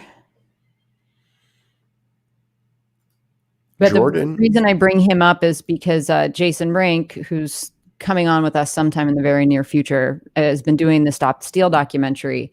And they had interviewed everybody's favorite Viking back in November, maybe, or December for the documentary. And then they actually got an interview with him the day after all of this went down. So I don't know if they've released that. They've been teasing that they were going to put that footage out, but they've spent a decent amount of time, they being the film crew of Stop the Steal, with that gentleman. So right. They interviewed me too. It was good. It was cool. I like Jason. It's funny when I was going through all of this, I was going through all these images yesterday for some reason. I can't remember. Yeah, Jake. That's right. And he's also got a channel on Rumble that have some interesting videos. Jake Angeli. That's his stage name. He has his booking name was a different name. Yes. But I know that if you go to Yellowstone, what's it called? He's got a Rumble channel. Yeah, we'll find it and put links up. And he claims that he is a United States Navy intelligence information officer, and that it's his beat to deliver all of this information. And I won't go on. Oh, Shaman Q. Yeah. That was his handle. Right. Okay. Yeah, I watched some of that Rumble video. It's interesting. What's interesting about it is it kind of dovetails with a lot of the Robert Grant, Pat Moyse discussions that we have about energy and math and all of that other stuff. But, at this point, I don't know what's a psyop and, what's a myth. I was thinking, I'm like, maybe we can call our new world Psyopticon. Exactly. They're everywhere. So speaking of now, do we want to get back to the question about the latest between Ali and Touré, or however we say her name, Tori? I don't know. I want to call her Touré, like that annoying guy that used to be on MSNBC. Yeah. So one of my criticisms of Ali, and I'm not sharing anything, is that he does like pick battles with people sometimes. And I'm not sure. I understand that he understands why he's doing it. I don't understand why he's doing it. But when Millie Weaver came out with her whatever the stuff, she made a movie or something. She was trying to get it done on InfoWars, and there was some friction between her and Alex, and then she got fired, and so attention and focus seem to be the battle zones in the information war, right? So where the Q thing, the reason that the critics of Q, I want to be wrong about Q. I would love everything that the Q people have said to come true in the next 10 days. That would be great. Fantastic. Oh, Shadowgate. Yeah, that's the name. That was the name of Millie's documentary. Right. And that's Patrick Berge. And I talked to Patrick Berge, I don't know, like a year and a half ago, because he first made his way onto the scene through George Webb. I have Patrick Berge's book. I bought it because I thought, oh, I feel sorry for this guy. That was the whole manipulation of it, right? And so Shadowgate comes out, and Ali looks at it, and he thinks it wasn't necessarily even the Berge thing. It was the Tory part of it, and the way that Berge was being presented is that there was a lot of speculation that was being wrapped around. Berge had claims that he has eyewitness evidence.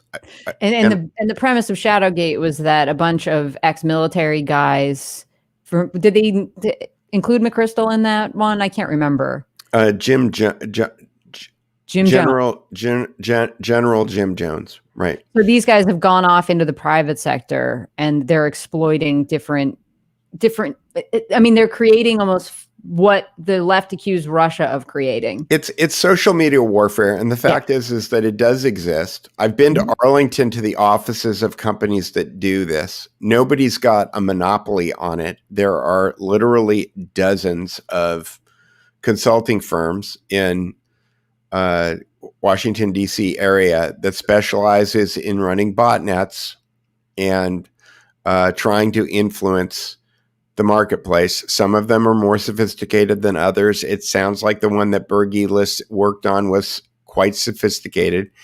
He claims that he had something to do with building it. I don't know if he was the IT guy who was installing computers or writing the code. It doesn't really matter.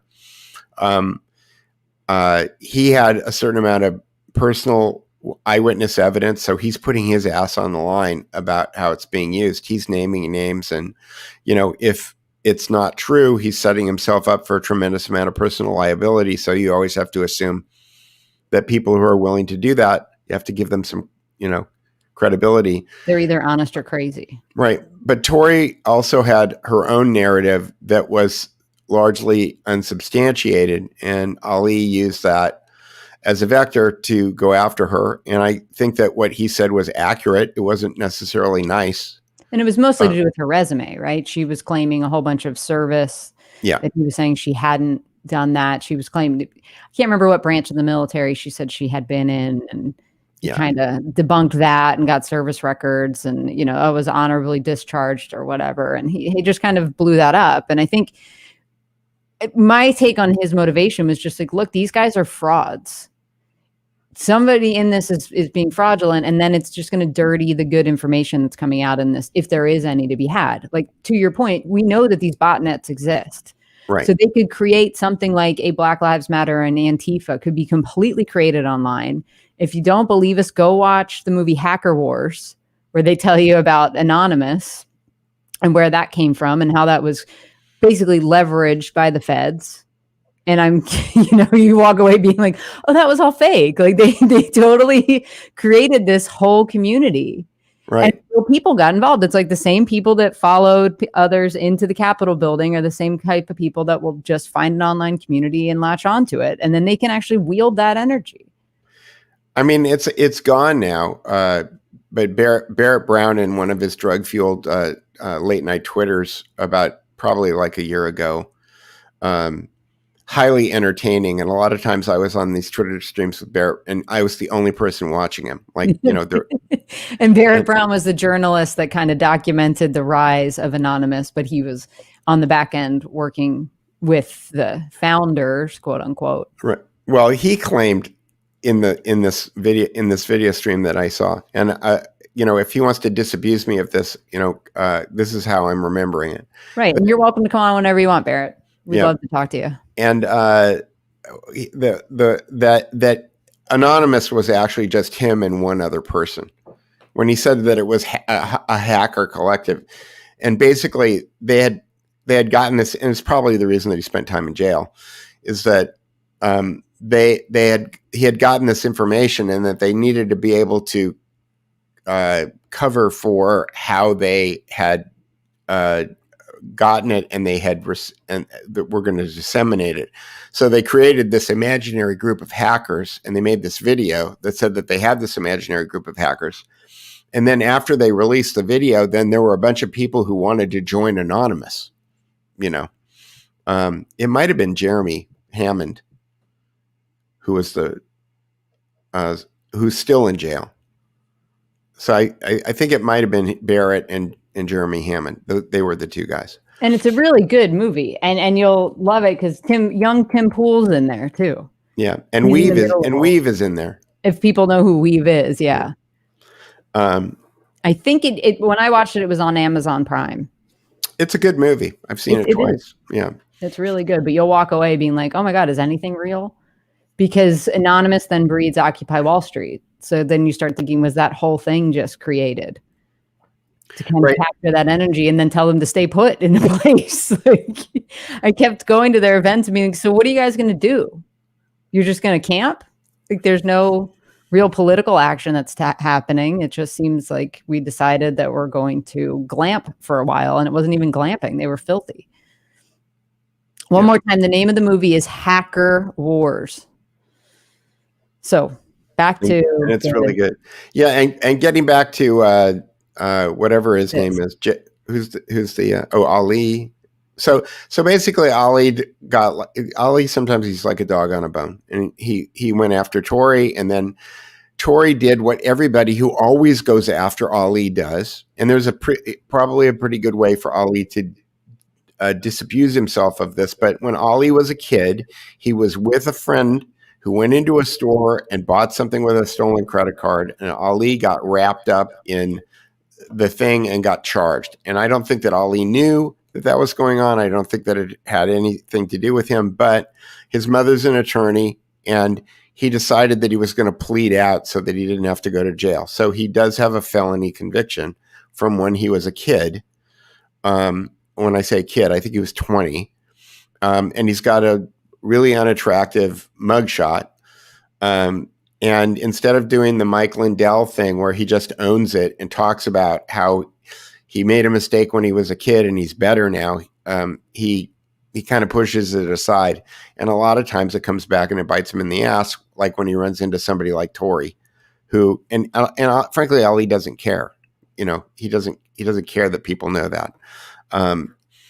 So then it became this very contentious thing where she had all of this evidence on him and he had all this evidence on her, and they were just talking past each other. So that's the latest? Is that she's trying to out him for having... Well, no, but it has a residual value. So what happens is that we're in Arizona, right? And I'm taking pictures, and this guy goes, "Do you know Ali?" And I said, "Yes, I know Ali." And he goes, "How do you know Ali?" And I said, "He organized the event." And the guy goes, "How do you know that?" And I said, "Because I'm working for him." And he said, "Really? You know, he's a grifter." And I said, "You know, my plane ticket and my hotel room cost money. You know, Ali eats fast food. Tracy will tell you that Ali eats fast food." Like, yeah, he eats fast food on his damn Periscope, and it makes me ill. Right, I know. So anyway,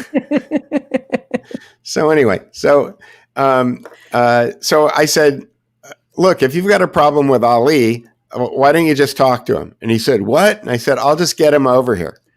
And so I went and I grabbed Ali and I said, this guy's telling the felon story that he heard from Tori. And he goes, oh, okay. And so Ali goes over. I think I have pictures of it. I have to go find them.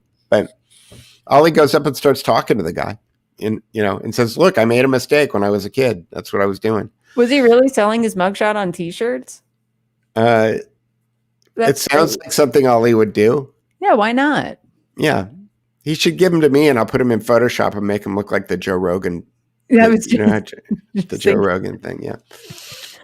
Although Ali has got a dozen graphic artists that work for him, so nice. He doesn't need me to do it.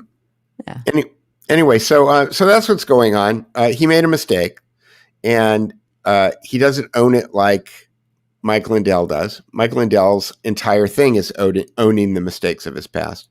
Yeah. But Ali is on a mission. He's trying to save the world, and he doesn't really care.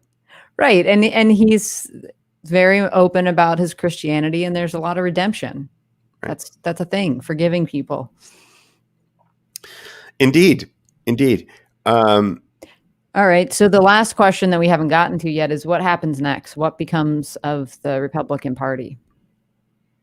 Well, I was online today trying to figure out how to re-register as an independent because I don't want to get any more mail. I'm telling you, get more mail if you're not one of the parties. Okay. I was thinking about starting my own party that was called the No Mail Party.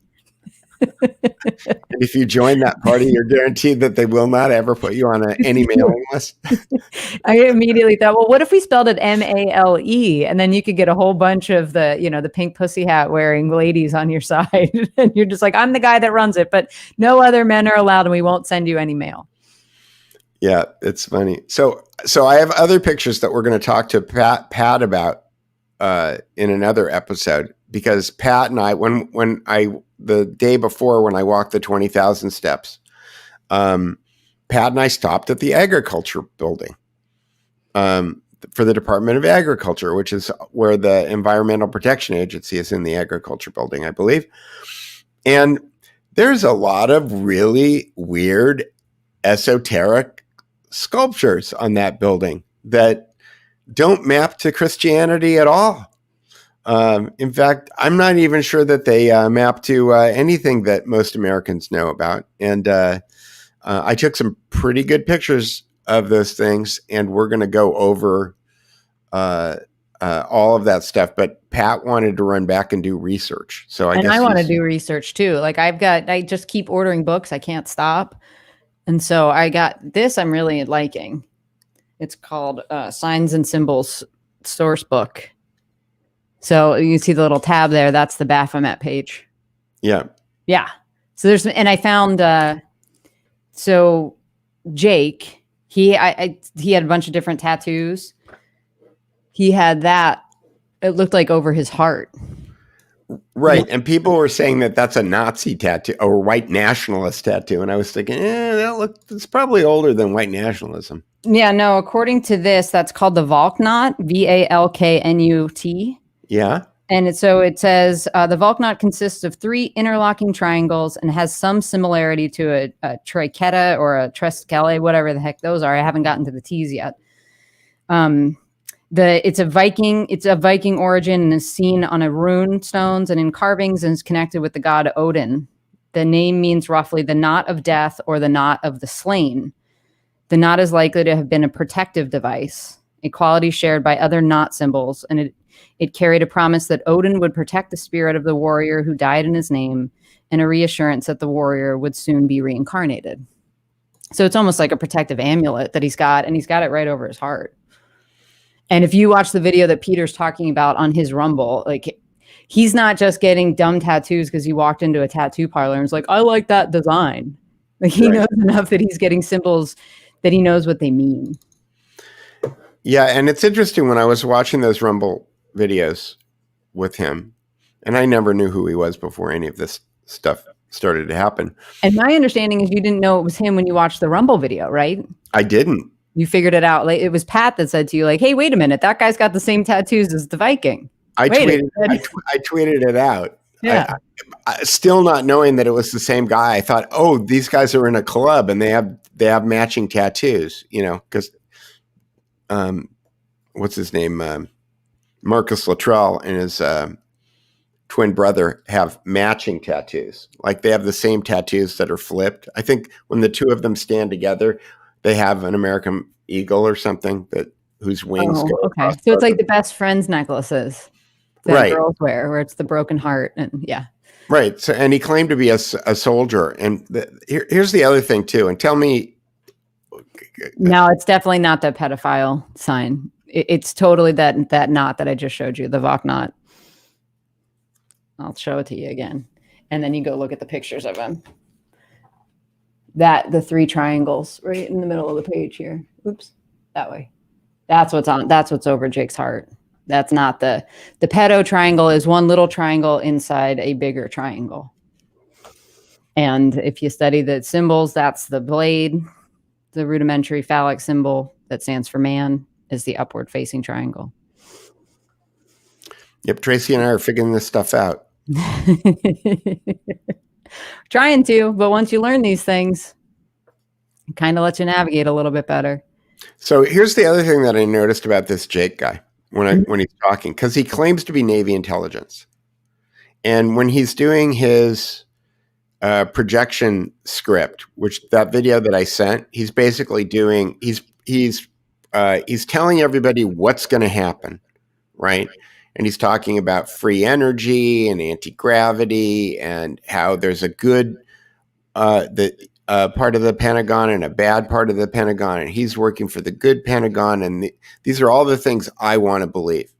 Peter Duke, he's ticking all your boxes. Peter Duke wants to believe everything that he's saying. But at a certain point, I'm starting to, and he's reading slides. So basically, I'm looking at a camera right now. So there's a camera here, right? And then below his camera, he's got like he's got like a laptop open or a tablet, and he's got whatever it is, the points that he's going to make in the speech, right? Interesting. And so he's doing an extemporaneous thing. But and I've talked to Pat about this a lot, is that he's doing this Milton Erickson thing where he's telling these stories with these nested loops in them. So basically he's telling you stories that have kind of embedded messages in them and the way that he wants you to move into it. But the thing that really makes him effective about it is that he kind of goes into a trance himself when he's doing it. And so he goes out of his trance though when he has to look at a slide. So like he'll be like doing this great performance and then he'll go to the slide and then he'll kind of like lose himself. And then he kind of has to work himself back up into the alpha state again in order to kind of like get into the zone. So you can kind of like watch him go up and down as far as that his attention is concerned. And what I noticed though, when I was listening to him, and because I noticed this when Pat was doing something similar when we were on our trip, because Pat's a hypnotist, is he's got the same, NLP. Well, part of NLP was studying Milton Erickson, who's one of the best hypnotherapists of all time. So they integrated a lot of his techniques into NLP, right? Which is neuro-linguistic programming. Right. And so brainwaves matter. I like that. That's a t-shirt. Here, write that down, Tracy. I am. We're going to open a t-shirt store this week. Dang it. Okay. So if you analyze his patterns of speaking, it's like listening to Jack Posobiec talk about Game of Thrones. That is, but he goes in and out of it. Like Jack doesn't go in and out of it. Like Jack will get in on a thread and then he'll start from the beginning and go all the way to the end without breaking his trance that he's in when he's doing it. This other Jay, what's his name? Jake. If you watch the video, Jake goes in and out. But I definitely. But he's also breaking to read a script. He's breaking to read a script. Yeah.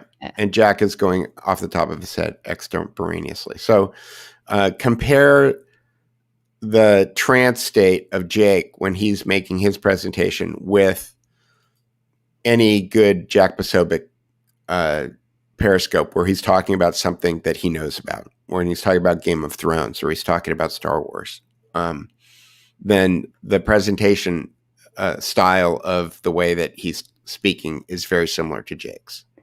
Well, it's funny because I listened to Jake. I didn't watch it. I just listened when I was going to sleep last night, and I put him on 2 times speed, and he just sounded like the ShamWow guy to me. And I'm sitting there thinking, like, Peter and Pat both said that this was really interesting, and he was captivating, and he seemed to be legit. And then I'm listening to it, and he's just talking so fast. And it's like he's really enthusiastic and talking at 2 times speed. And it's just like, this guy just sounds like he just took a bunch of ecstasy and chased it with some mushrooms. Don't most people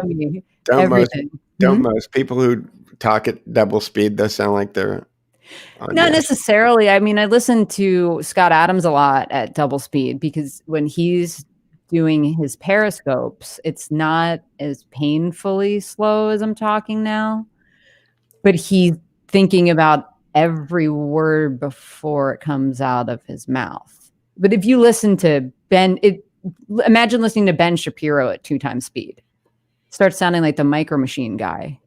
You sound like Alvin and the Chipmunks. Exactly.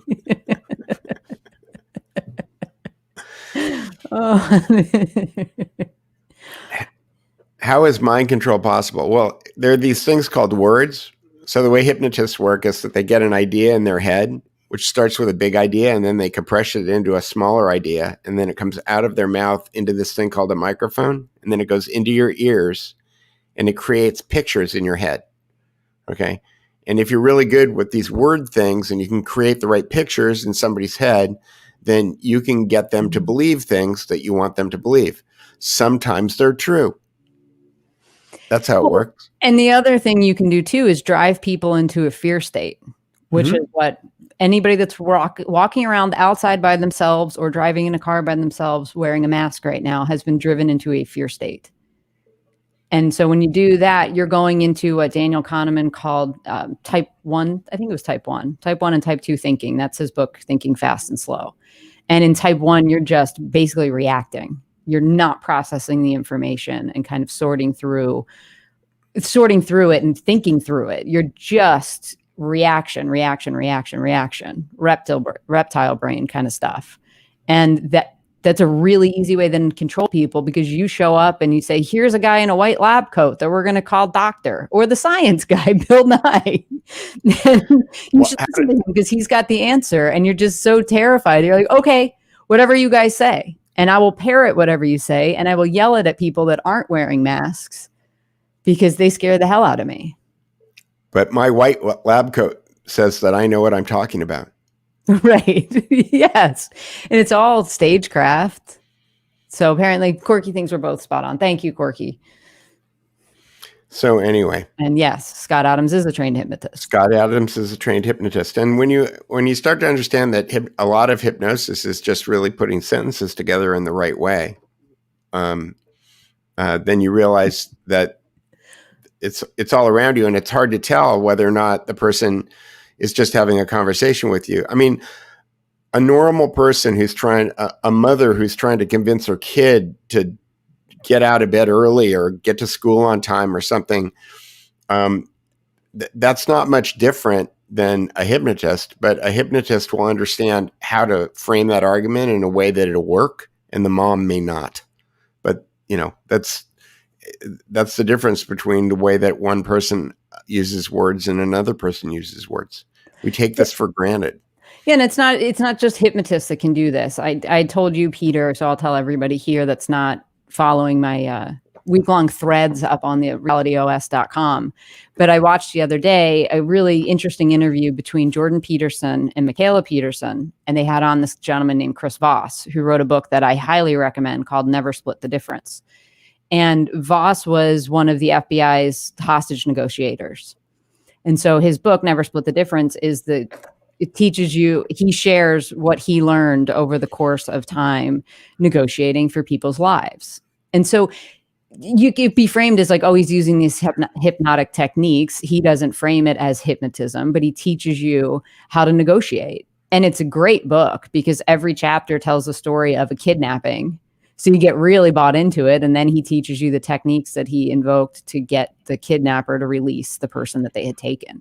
So hearing him talk to Jordan Peterson too, and having Peterson run it through his own filters and saying, oh, okay, this is what a clinical psychologist kind of bargains with our patients like this, or gets them to see things that same way.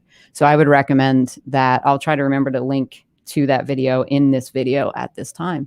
So if you're also, while I'm talking about videos, you should probably like and subscribe to the channel. And I also, in the description on YouTube, I added a link to our locals group with that if you go through that link to access it, you will get a free month on locals. So this is one of our attempts to make ourselves more anti-fragile, is branching out.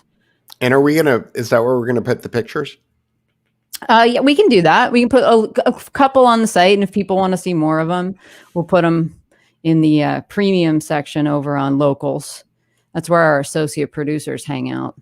So the code that I made up, it's called Backstage.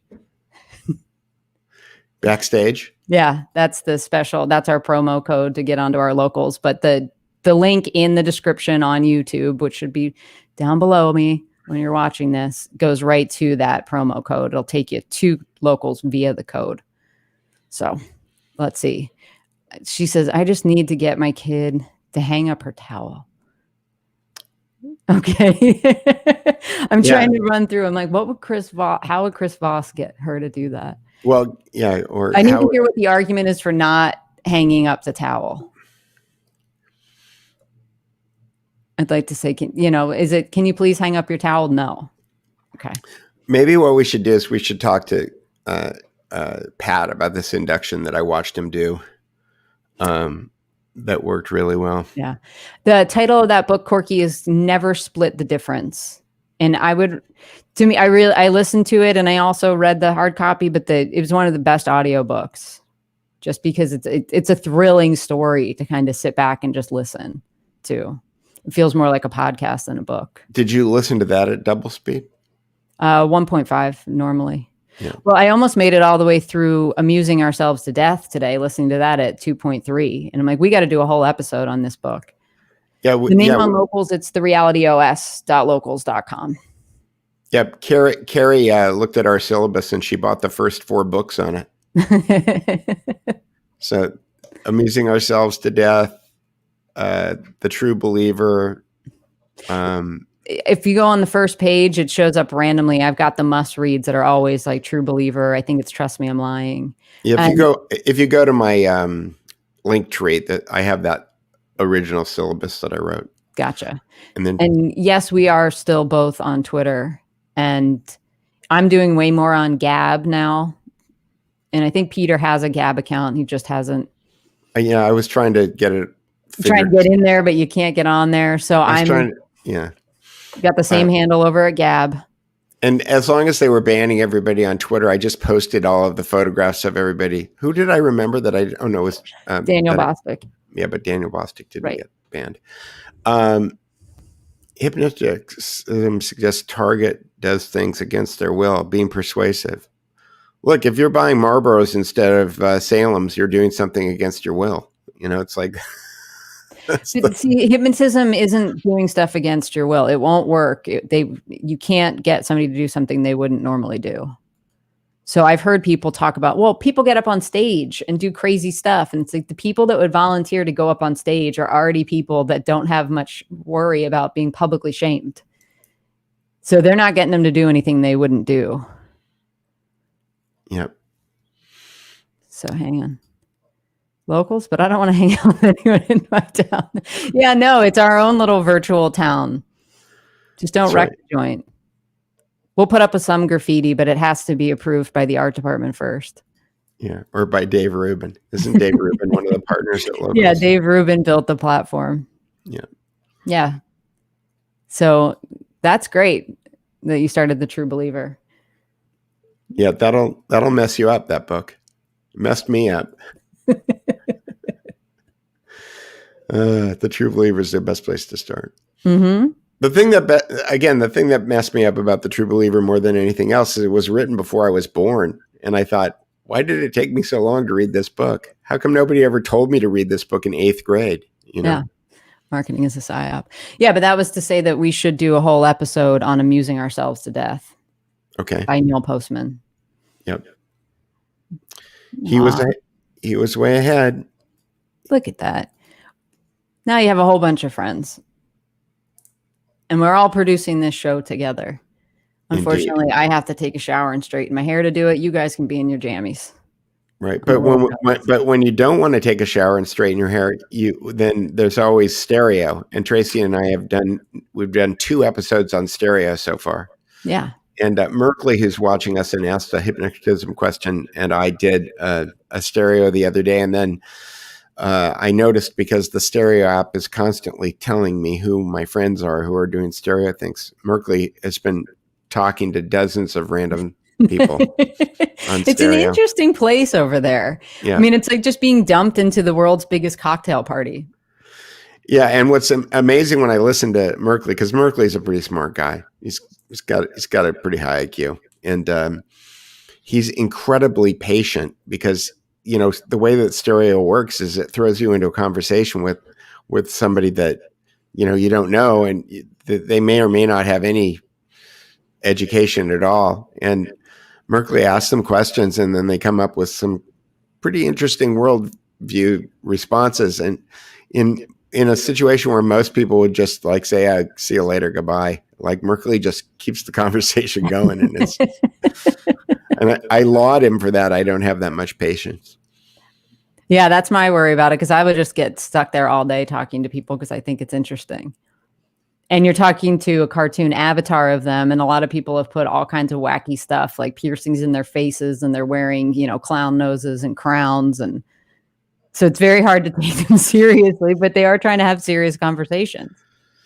So people jumped on and asked Peter a bunch of questions about the Capitol protests, and they were open. One guy immediately was like, it was anarchists, and then these Proud Boy jerks, and then we were all white nationalists. And we were all white nationalists. Yeah, but we corrected that. When we finished playing his voice message, I said, Peter, do you want to go or do you want me to go? And then we both took our turns going off and telling him how we knew he was wrong about this. And then he responded to us like, thank you for clearing that up. I wanted to know the truth. And now I feel a little bit better about knowing that. Yep. So it's an interesting platform. And maybe it'll be the last platform that it seems to be a relatively free speech zone. You can pretty much say whatever you want on stereo. It seems to be they're still in that we're trying to build an audience phase, which seems to be the phase when anybody can say. In fact, outrage is encouraged, because outrage gets more people to join the platform, and then as soon as they have a critical mass of people that will support the platform, then they'll start booting people off. So it's possible. I mean, it is being pushed by a whole bunch of comedians that should have been canceled, but have survived, mostly because I think they're friends with Rogan. But I did see Jeffrey Ross on there the other day. He popped up. Like when you log into the app, it's impossible to just log in and not be thrown into listening to some random conversation. So I logged onto there, and Jeffrey Ross was talking to another comedian, and they were talking about how awful it's been living under Trump. And I was so tempted to send them a voice message and just be like, you guys are such whiny babies. Like, what happened to you during the Trump years that now all of a sudden you're celebrating that we have Broke Brain and Top Cop? These are going to be our saviors. I don't even know what Broke Brain and Top Cop are. That's what I call Biden and Kamala Harris. Oh. Broken Brain Biden. Yeah. Somebody called her Cam Allah the other day, and I thought, no, it's Chem Allah. That's an esoteric joke. Chem is Egypt in Aramaic, I think. No, it was the original name of Egypt was Chem. Right. K-E-M. But what language is Chem? I don't know. So that's why I was guessing. I think it predates Aramaic even being a language. Right. Merkley, we could do a stereo call during a broadcast like this if we just had our phones and just kept them open in front of us. Yeah.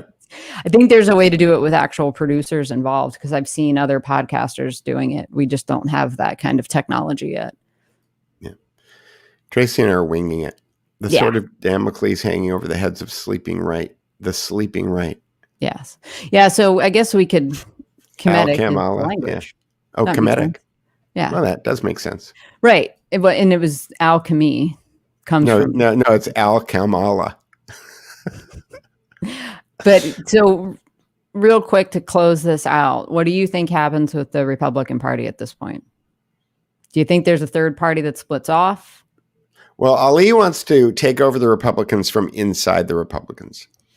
I believe that any move forward will be defeated if you don't take care of the primary issue first, and the primary issue is voter integrity. If you do not secure, we have the technology, It's about the will. It's not about- Entomol, which is the company that produces American Idol, has the ability to count 14 million votes over a commercial break. Okay, we have the technology. Okay, it is not a technology problem; it's a will problem, and to the extent that people want to start a third party, or they want to take over the Republicans from the inside, none of it's going to work if you don't have a valid electorate. If you don't have a valid election system, it won't work. So it doesn't matter.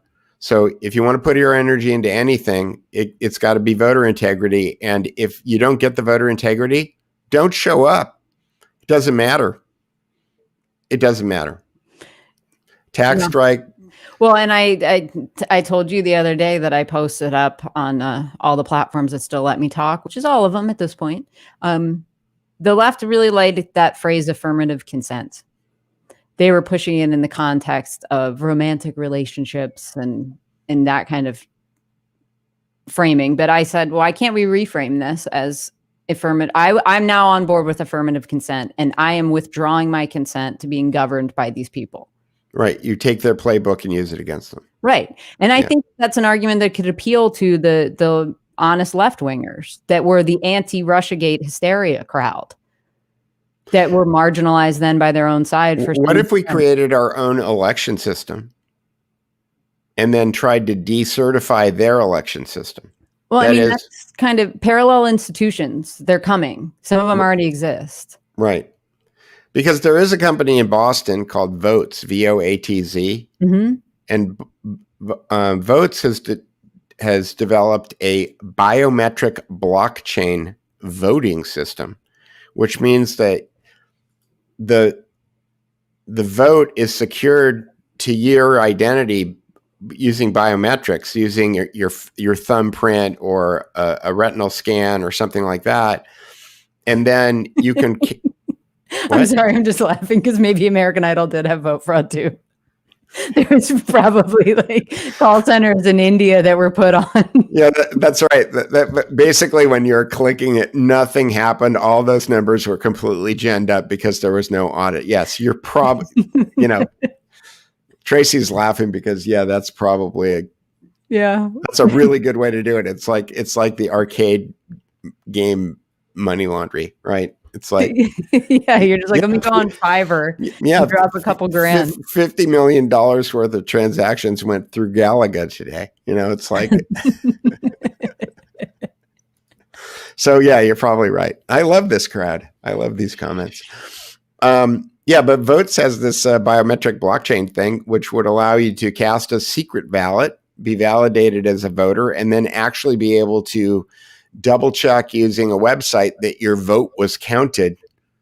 The one thing that it doesn't do, though, that again becomes an issue is how many people voted who weren't voters, and how do you check for that?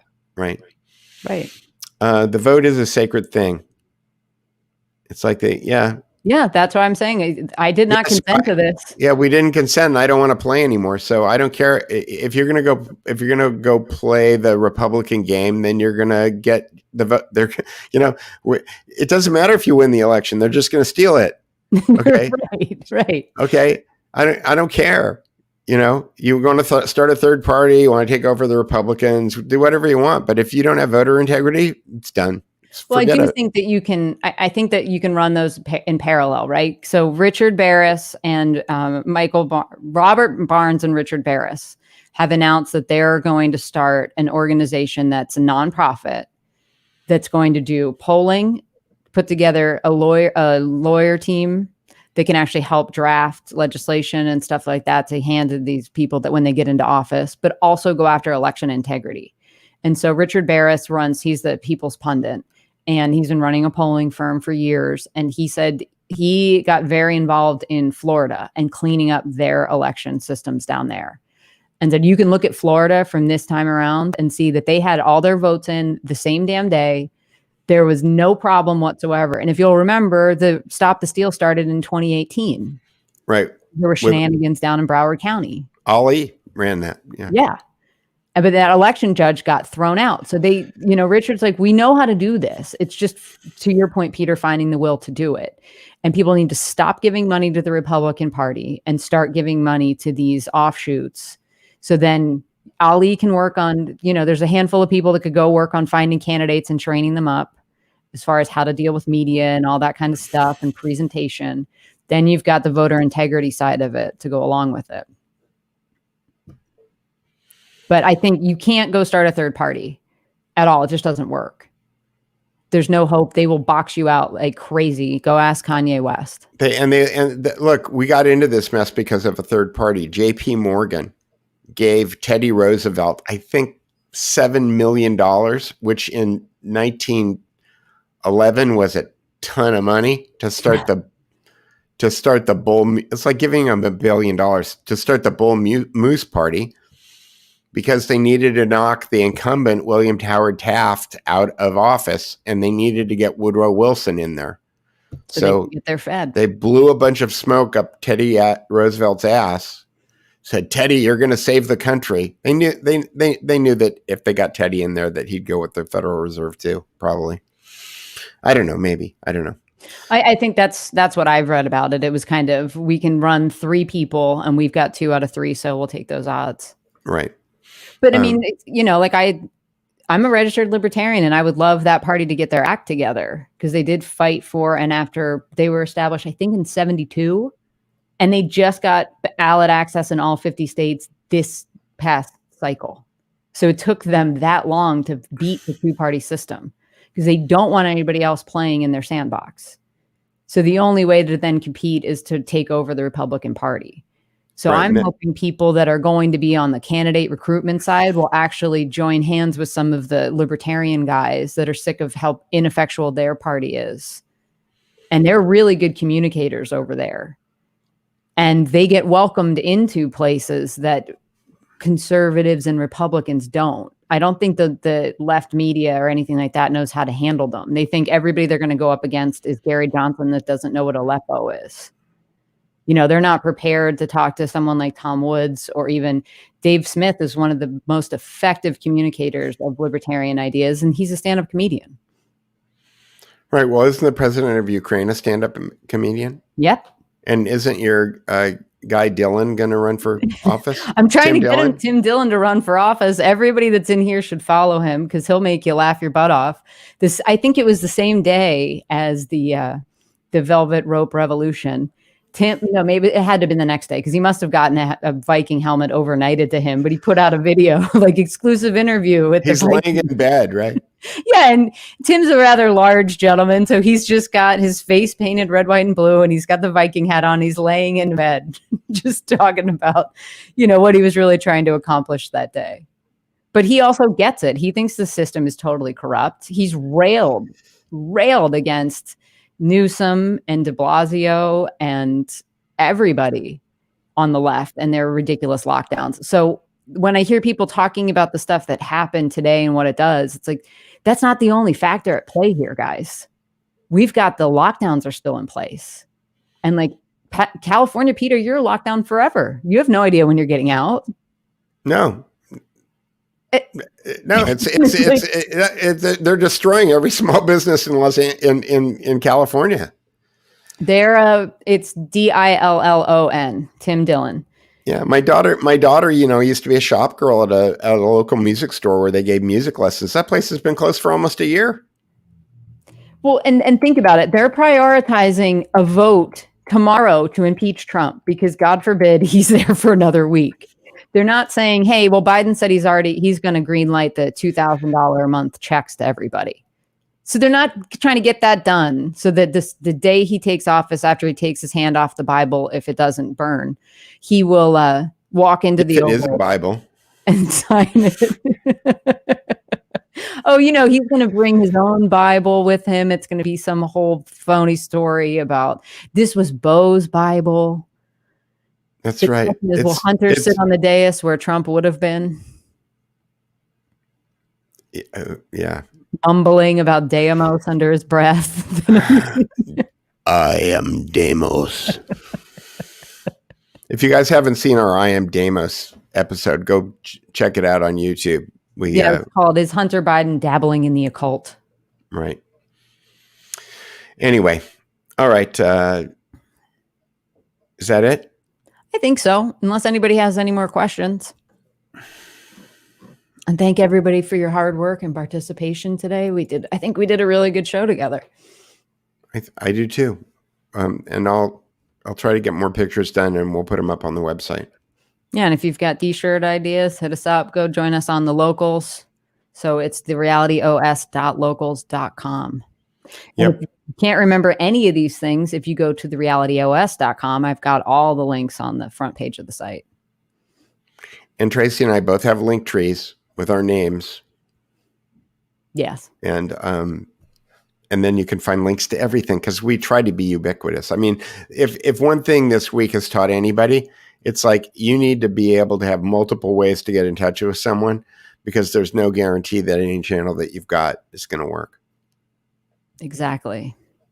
So be safe out there, everybody. I still think that the next 10 days could be the most interesting 10 days in human history. I hope they are. But if they're not, it's like you've joined the 17th letter crew. Maybe that's all right. I mean, cool story, bro. It's a Brandy Melville t-shirt. That's my life. Peter, are you on Proton Mail too? I am. Peter. Yeah. Peter at Peter Duke Media. I'm sorry. Peter at Peter Duke Photo is a Proton Mail account. Okay. So we do keep consistent branding everywhere we are. Yeah. Excellent. Indeed. All right. I see it. Wait, one more new comment. Blah, blah. What is this? What does that mean? The 17th letter of the alphabet. Oh, okay. Yeah. That's how we say it without saying it. But make sure that you like and subscribe to the channels, and you can turn on the notification bell, and then you never miss us because we will be going live at some other point this week, hopefully with Jason Rank. And then as soon as we feel like we've researched enough, we will do that occult DC. The cult DC is I'm very interested in taking a look at. Just one random sidebar note is that I didn't get banned this week, but I did lose 1,000 followers. Wow. So, I had almost 9,000 and now I've got like 77,000 something followers. I didn't even look at mine. I know our friend Lauren, that's been on the show before. She hit me up on Friday night because she's been kicked off of Twitter, I think 6 times. So she had kind of staked her territory on Gab. She picked up 66,000 followers in Gab in one day. She's up over 100,000. Good for Lauren. Like, I don't know what to do. Like, holy crap, I can't get over it. This has been so exciting. And now she's anti-fragile. Yeah. And my Gab following in the past week doubled. I'm over 1,000 there. So back in the day, Twitter, you used to be able to grow a following. So it was fun. It's like you're finding new people are finding you, and that made it an interesting platform, but they kind of crushed that recently. So I don't know. You're welcome. Yeah, the skies are amazing. I use Nick software, it was called Nick, and then it was bought by Google, and then now it's somebody else. I can't remember who owns it. Some French company, I think. NIK. Anti-fragile. Oh, just wait. I mean, they weren't talking about what was going on in Portland before. So they're still not talking about it. But Antifa is not happy that Joe Biden is president. That wasn't like to them, oh, okay, we can call it a day, kids, because we've accomplished what we wanted. So as much as possible, I think the right needs to kind of bunker down and fix their own house and just let the left destroy itself. They haven't been in power since the woke went to way past 11. They've broken the knob off of the Spinal Tap amp. So it's going to be just hideous. So do anything you can to just kind of poke that. Like, I'm sorry, there's not enough representation of insert weird minority group here. What are you guys going to do about that? Just keep them fighting. Because the dirty little secret is Joe Biden is going to be like, probably more like Bill Clinton than anybody else. He's going to be a cutout. Yeah. But what I'm saying is he's not a radical lefty. I don't think he's a radical anything. I think he does what he's told. I mean, I think it's radical that he's still upright. Anyway. Yes, they did. They broke the woke. It's pretty good. Pretty good. We have a good crowd here. Yeah, we do. My face hurts from smiling. Oh, it's a good thing. Yeah, it is. Everybody's a comedian here. But yeah, if you guys next time, if you want to follow us on Stereo, we're both just stereo dot, same handles over there. And if we do a conversation and you're listening, you can send us voice messages so you can take your humor to a whole new level. That's right. And we don't know what you're going to say. It's a little disconcerting because you don't know who's leaving the message and you don't know what they're going to say. So you just click on it and like, it's total chat roulette. Yeah. It's kind of fun though. It is fun. Yeah. See, Discord purged thousands. I told you. I was on Gavin McInnes's Discord and they did a really thorough vetting of everybody on their channel and they still got kiboshed. So I don't know if Gab's adding that kind of functionality right now. They're basically, I think I saw Andrew Torba as the CEO over there and he had a tweet like, hey guys, we built our own Facebook, Twitter, YouTube, whatever. We don't need you anymore. See you later. Bye. And if you want to be on a platform, yeah, I lost about 800 followers now that I'm looking at it. See? Yeah. People are leaving, but good. Are they leaving or are they just, or did 800 followers of yours get deleted off of Twitter? Yeah, I don't know. It's hard to tell, but I do want to just show this real quick because this is why I'm like, look, this is why I like Gab. This is what they're tweeting. Is that big enough? They're gabbing? Yeah, no. So they're tweeting. They say, legacy media vipers, just stop reaching out. No, we're not going to do an interview with you ever. And then says, legacy media told us to build our own platform. We did. You spent 4 years calling us Nazis for doing it. Now you want to talk? I don't think so. We have our own blog. We have our own YouTube for video. We have our own platform for distribution. Enjoy the show. And here's what's going to happen.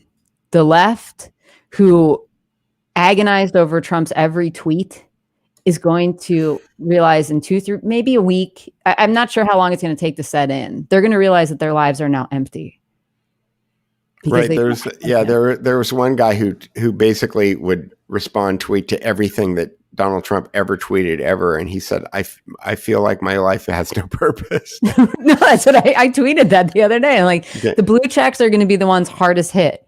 So if Trump goes to Gab, which they've been kind of teasing, Andrew Torba, the CEO, said yesterday, like, I've got a big call today. Everybody pray for me. And then this morning he tweeted out a little GIF of Trump smiling and an American flag. And that was it.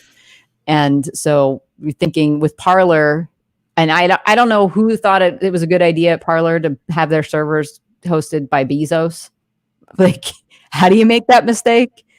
But, you know, it seems like Trump ended up on Gab. Yeah. So yeah, go ahead. I was going to say, so here's a little tete-a-tete that I had with Reuters this week. So you had to fight with Reuters? I got it. Yeah, I was staying in a hotel. While we were staying in the hotel, right after the the Capitol thing, the alarm went off and they told us that we had to evacuate the hotel. Okay. And then I posted a video of it, and it was during the count of the. So if you look on my Twitter feed, I have a video of them counting the electoral votes at the same time that they're telling us to get out of the hotel. And so Reuters wrote, "Hello, Peter. I'm the producer with Reuters News Agency. I hope you are well. We saw the video you shared. We have some questions and hope you can help. Hope you can help us with. Can you send us a reply using this link? Thanks." And I wrote, "I don't work with communists." And it looks like it's a bot. So anyway, no, it wasn't a bot. It was some reporter. Thanks for replying to us. Like, they just ignore it. Yeah. I said no. So just call the hotel, you idiots. I guess they didn't know what hotel you were in. I guess, I don't know. I don't care. They're just so lazy. It's like, if anything has to happen where I have to leave Twitter to find the answers that I'm looking for, it's too much effort. Right. Anyway. All right. I'll see you later, Tracy. Good night, Peter. Good night.